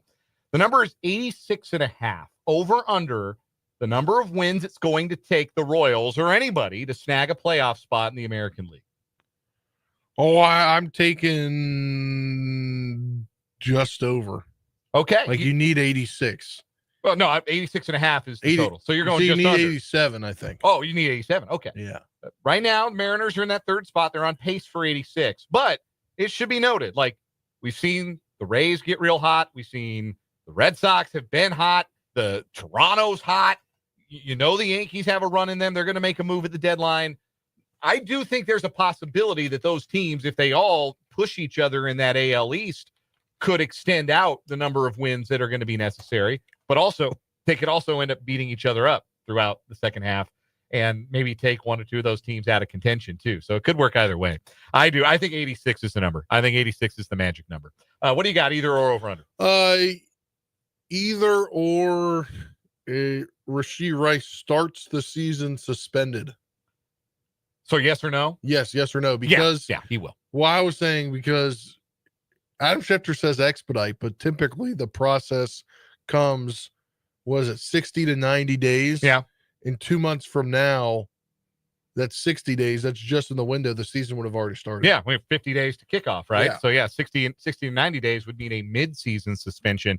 I think it will get done. I think this has been kind of lingering for a while, and I think the Chiefs will be happy to just have some closure on it. Rashee Rice sounds like he'd probably be happy to have some closure on it. They can appeal it if it need be, go through the appeal process. And there's no reason the NFL can't get that open and shut in the next 40 to 45 days. I do agree with your take of Andy Reid says he's full go, right? Give him Give him all the preseason time he needs. Play him in all 3 games. Yeah. If he's healthy enough. And then give him that time to recover from the preseason when he's suspended. Here's my either or for today. My wife and I went out to lunch this afternoon. We Asher's at daycare, so we went out to lunch together. Went to McAllister's. We did not know it was free tea day at McAllister's. I assume it is still ongoing free tea day, so don't miss your blessing if you're so inclined. But it got me thinking about places that have like a beverage that's a big deal, and I can think of 2 of them where people swear by the beverage. I've never heard anybody talk about, you've got to get you have to get a diet Mountain Dew from Wendy's or anything like that. But there are 2 drinks. Yeah. 2 drinks. It's an either or. A tea from McAllister's or a McDonald's Coke. Oh, McDonald's Coke, 100%. They ship that in steel containers. It's not in a bag. That's why that's the trick. That's the trick. It is better than Coke out of the bottle of the can. Oh, it is 100%. It'll resurrect you from anything that has happened in your life. Also, I think if you drink a McDonald's Sprite, I think that could strip the paint off of a vehicle. Like McDonald's Sprite is the only soda I would ever describe as being spicy. Yeah. I thought you were gonna go a Baja Blast from Taco Bell. I didn't think about that. Or the Coke from McDonald's. Okay, either or. Oh, it's a hard one. Okay. Because I love me some afternoon happier hour Baja Blast. Cheer wine at Cookout. That's a thing. Oh yeah. I didn't get a cheer wine when I went to Cookout over the summer in Myrtle Beach. That was my loss. That was truly my loss. I do like the cheer wine. My answer, that tea from McAllister's. I'll tell you what. I've never been to McAllister's. You need to go to McAllister's. I've looked at the menu. I've thought about it, and then it's like good sandwiches. Too complicated for me. It's good sandwiches. I'll tell you, it's good eating. We'll take a timeout. When we come back, ask us anything about the show or broadcasting. Ask us anything about the radio biz. We want to hear your questions. 785-272-9429 on the text line. You can also drop them in the YouTube comments. We got some good ones to get to. Want to see more? Ask me anything next on 580 Sports Talk.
Sports aren't back till tomorrow, so we're going to indulge ourselves with a little Ask Us Anything here as we round the corner on this edition of 580 Sports Talk. And today we want questions about the show, about radio, about our careers. 785-272-9429 is the text line. You can also get them in if you're watching on YouTube in the comments The YouTube channel is 580 Sports Talk. We'll go down the list. We'll start with this question from Mark H. It's intended for me, but we can both answer.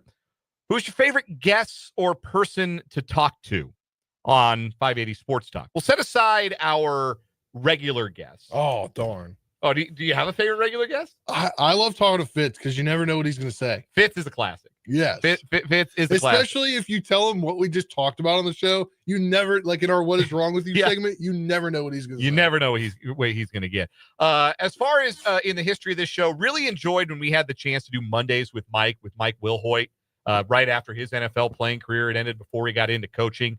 He, for a full NFL season, came on with us on Mondays and talked football for a lot. It was me and Jake and Brendan, and that was a lot of fun to have him on. It was really cool to have Gary Woodland on not long after he won the U.S. Open in 2019. That was a real thrill.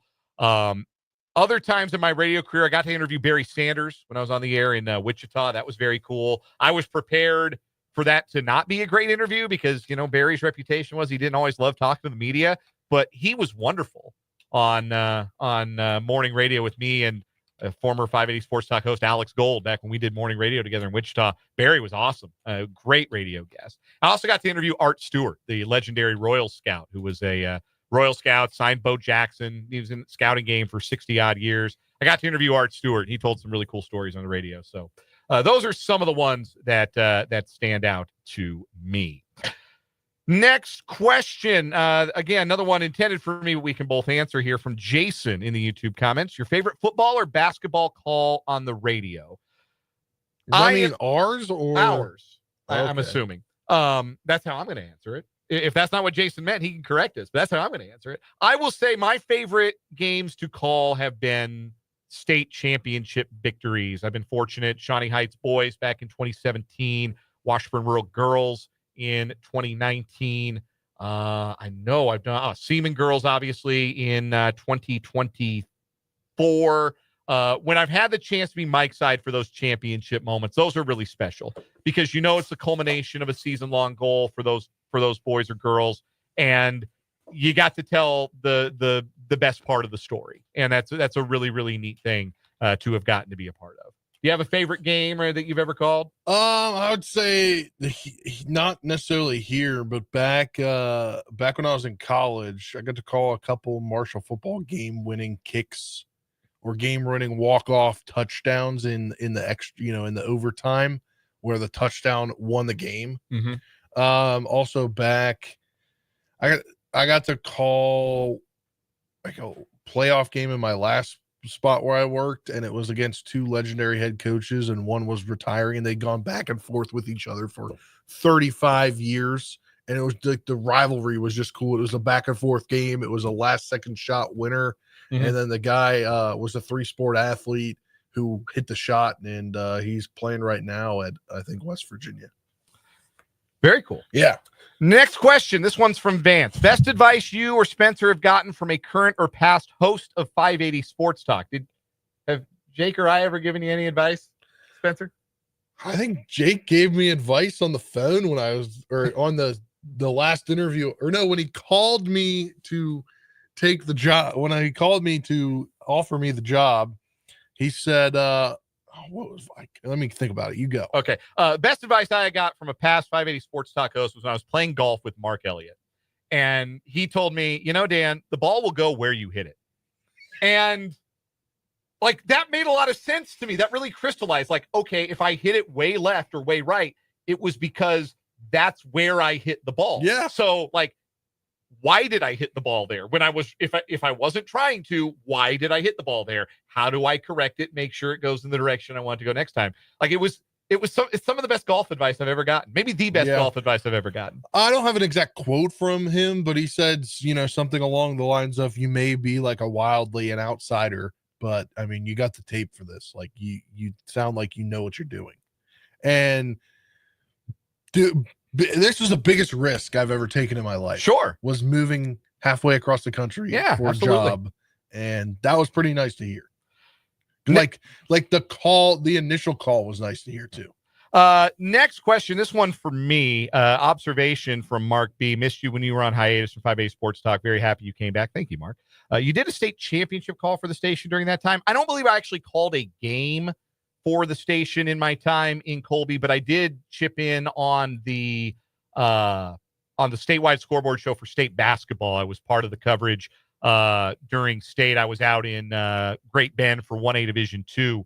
Out in Northwest Kansas, the Golden Plains high school girls were in a run where they were going deep into the state tournament, and that was not far from Colby. So I went and did their games for a couple of years at the state tournament, and I would give updates on the scoreboard show. But that was the only thing I was contributing. That, and I did sideline for a Washburn game on a Washburn football game on a fill-in basis. But that was the only time you heard me between about April of 2020 to May of 2022 on these airwaves, at least that I can remember.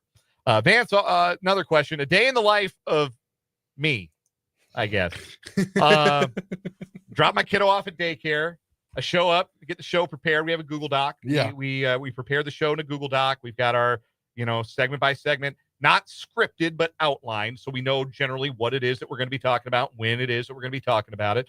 I spend the morning doing research, digging up stats, reading like The Athletic, ESPN.com, Kansas City Star, all the local stuff. Take my lunch around 11:30. Hold on, noon. you're forgetting an aspect of this.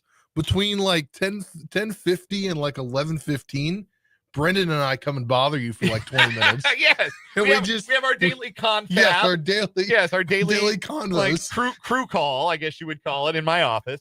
Around 11:30 noon, I take my lunch. I go home. I empty the dishwasher, water the flowers. If my wife's at home, which she is because she's on her summer break, we have lunch together. If not, I might watch a show on Netflix on my lunch break. Come back in around anywhere between 1 and 2, put the finishing touches on the show, do the show, go home, play with my son until it's time to go to bed. Until it's time for him to go to bed. Then my wife and I will watch TV until one of us, usually her, falls asleep. And that is a day in the life, as quickly as I can tell it. And then after the Royals game, within like 10 minutes, we get a outline of the show for the next day. Do the outline of the show on my phone and get it out to the guys, and the whole process continues. Here's one for you from Mark B. Spencer. You're getting a lot more comfortable with ag, it sounds like. What do you think of it? It's interesting. It's definitely something I had no clue was a radio career. Sure. Before I moved out here. Listen, I had no awareness of it growing up, and the radio stations I worked at in Wyoming and Nebraska didn't really do a lot of that stuff in-house. The first time I ever encountered it myself was when I was working down in Wichita. We had the in-house ag network that our stations were a part of, and it operated out of the Wichita bureau. So I got to know the farm broadcaster Craig Mead out there in Wichita, and got to understand what it was. And then a couple of times I had to fill in, and the guy gave me the same advice that I think Greg and I gave you when you started in ag. He said, look, it's just like reading the scoreboard. Yeah. Essentially, that's what you're doing. You're presenting facts and numbers. It's no different than saying the Braves beat the Phillies 5-3. Just lay it out like that. Don't make it any bigger than it has to be. And then people will trust when they hear your voice that you're going to give them the numbers they need. Yeah. So, I will say I didn't know, this was a shock to me how political agriculture is.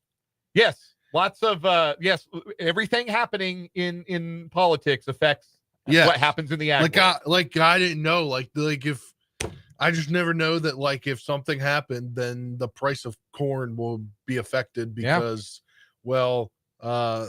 they want to put a tariff on corn exports or whatever. Everything's connected. Yeah. It does. It makes you a little more aware of your surroundings. Yeah. In a way. Yeah. And that is absolutely true.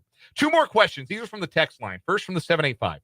Who do you most look up to as a fellow sportscaster? Someone you respect that came before you? I'll let you answer this one first, Spencer. Who's somebody that you really looked up to, whether you got to interact with them or not? I got 2 answers to this. Back in college, it was Adam Rogers. He was like the legend. He had to part-time school because of his family. His dad was sick, so he part-time school, but he still did radio, college radio. So he was there, and then he got his master's while I was at school. So he was there for like 10 years. So he like knew everything. And I was just like, I would just sit there and be a sponge.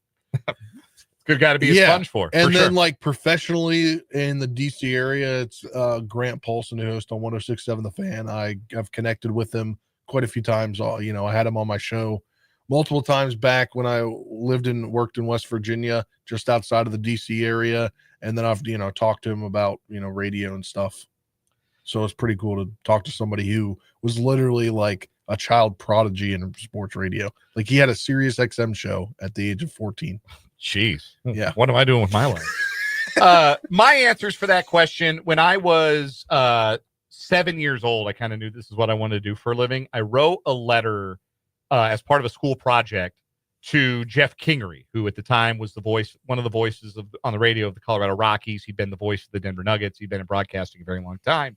I wrote him a letter for a school project, and he didn't get back to me in time to help me with the project because they were in spring training at the time. But once they got back and he got the letter, he wrote a very nice letter back to me and invited me to come and check out the broadcast booth at Coors Field for a Rockies game. And I got to meet him and his broadcast partner, Wayne Hagan, and see a couple of innings from the booth, see how they did what they did. And leaving the booth, it would crystallize that this is what I want to do with my life. The other name I will give you is somebody I loved listening to growing up and still enjoy listening to and have had the occasion to meet now a couple of times. Is Jerry Schemmel, the Washburn Law grad and the former voice of the Denver Nuggets, current voice of the Colorado Rockies. Such a nice man and a wonderful broadcaster and somebody who I'm really, really glad. Sometimes it is cool to meet your heroes. And Jerry surely one of mine. Last one from the 785. We got to go quick here. Have either of you ever had a hot mic scare? And do either of you know anybody who's had a hot mic blunder? Yes, we definitely both know people who've had hot mic blunders. Yes. I had one in college. This is where it's good to have them in college. That's where I'm going with that too. I was walking back into the broadcast booth. I was not the host of our sports talk show in college at the time. And I was having a conversation with somebody outside of the station, and I was walking back in and I opened up the door and I don't remember why it was in jest. I was calling them a name that rhymes with Bass Bowl, and unbeknownst to me, the mics had gone hot. So everybody heard me say Bass Bowl, and that's not good. That's not something you can say on the radio. So that was my the mic is always hot, don't swear around the mic moment. Yeah, mine was in college Marshall basketball game. And our producer, not the smartest guy. He left you on the air during a break? And he left us on the air during the break. And luckily the commercials the promos were way too loud that only like we could decipher it. But my our advisor would be in the stands listening to our games and critique us on stuff. He would go to the games and see if your play-by-play matched up with what was going on. And he came down during halftime and said something because I said, GD, great play. Like that was an amazing dunk. And I said, GD. Yeah, you can't do that. Nope. He heard it in his headphones and I went back and heard it, but you really couldn't hear it unless you were listening for it. Also, one time during a softball game, we were broadcasting from outdoors on a press deck, and there was a foul ball hitting our direction, and I tried to catch it, and I missed. And my broadcast partner says, "Be careful, partner. You might hurt yourself on one of those." And I said, "Don't worry. I barehanded a few balls in my time." I mean, we've all said stuff that's innuendo and not knowing it. And with that, let's take our final break. The final word is next.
Got to make it quick. Final word, Spencer Dupuis. Yeah, I think the trade for Adam Frazier, you put last season's batting average for the Royals out the window, and you see a guy that is hitting better than a lot of the reserves on the Royals team and even some starters. So I think it's a good move for them.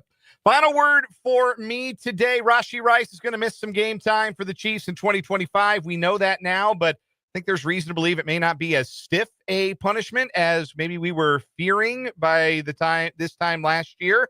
And it might be good for Rice's recovery if he's not immediately charged with contributing to the Chiefs and misses a few weeks with a suspension. We're back tomorrow from 3 until 5:30 when we'll break away for the Royals. For Spencer Dupuis, I'm Dan Lucero. This is 580 Sports Talk. Good night.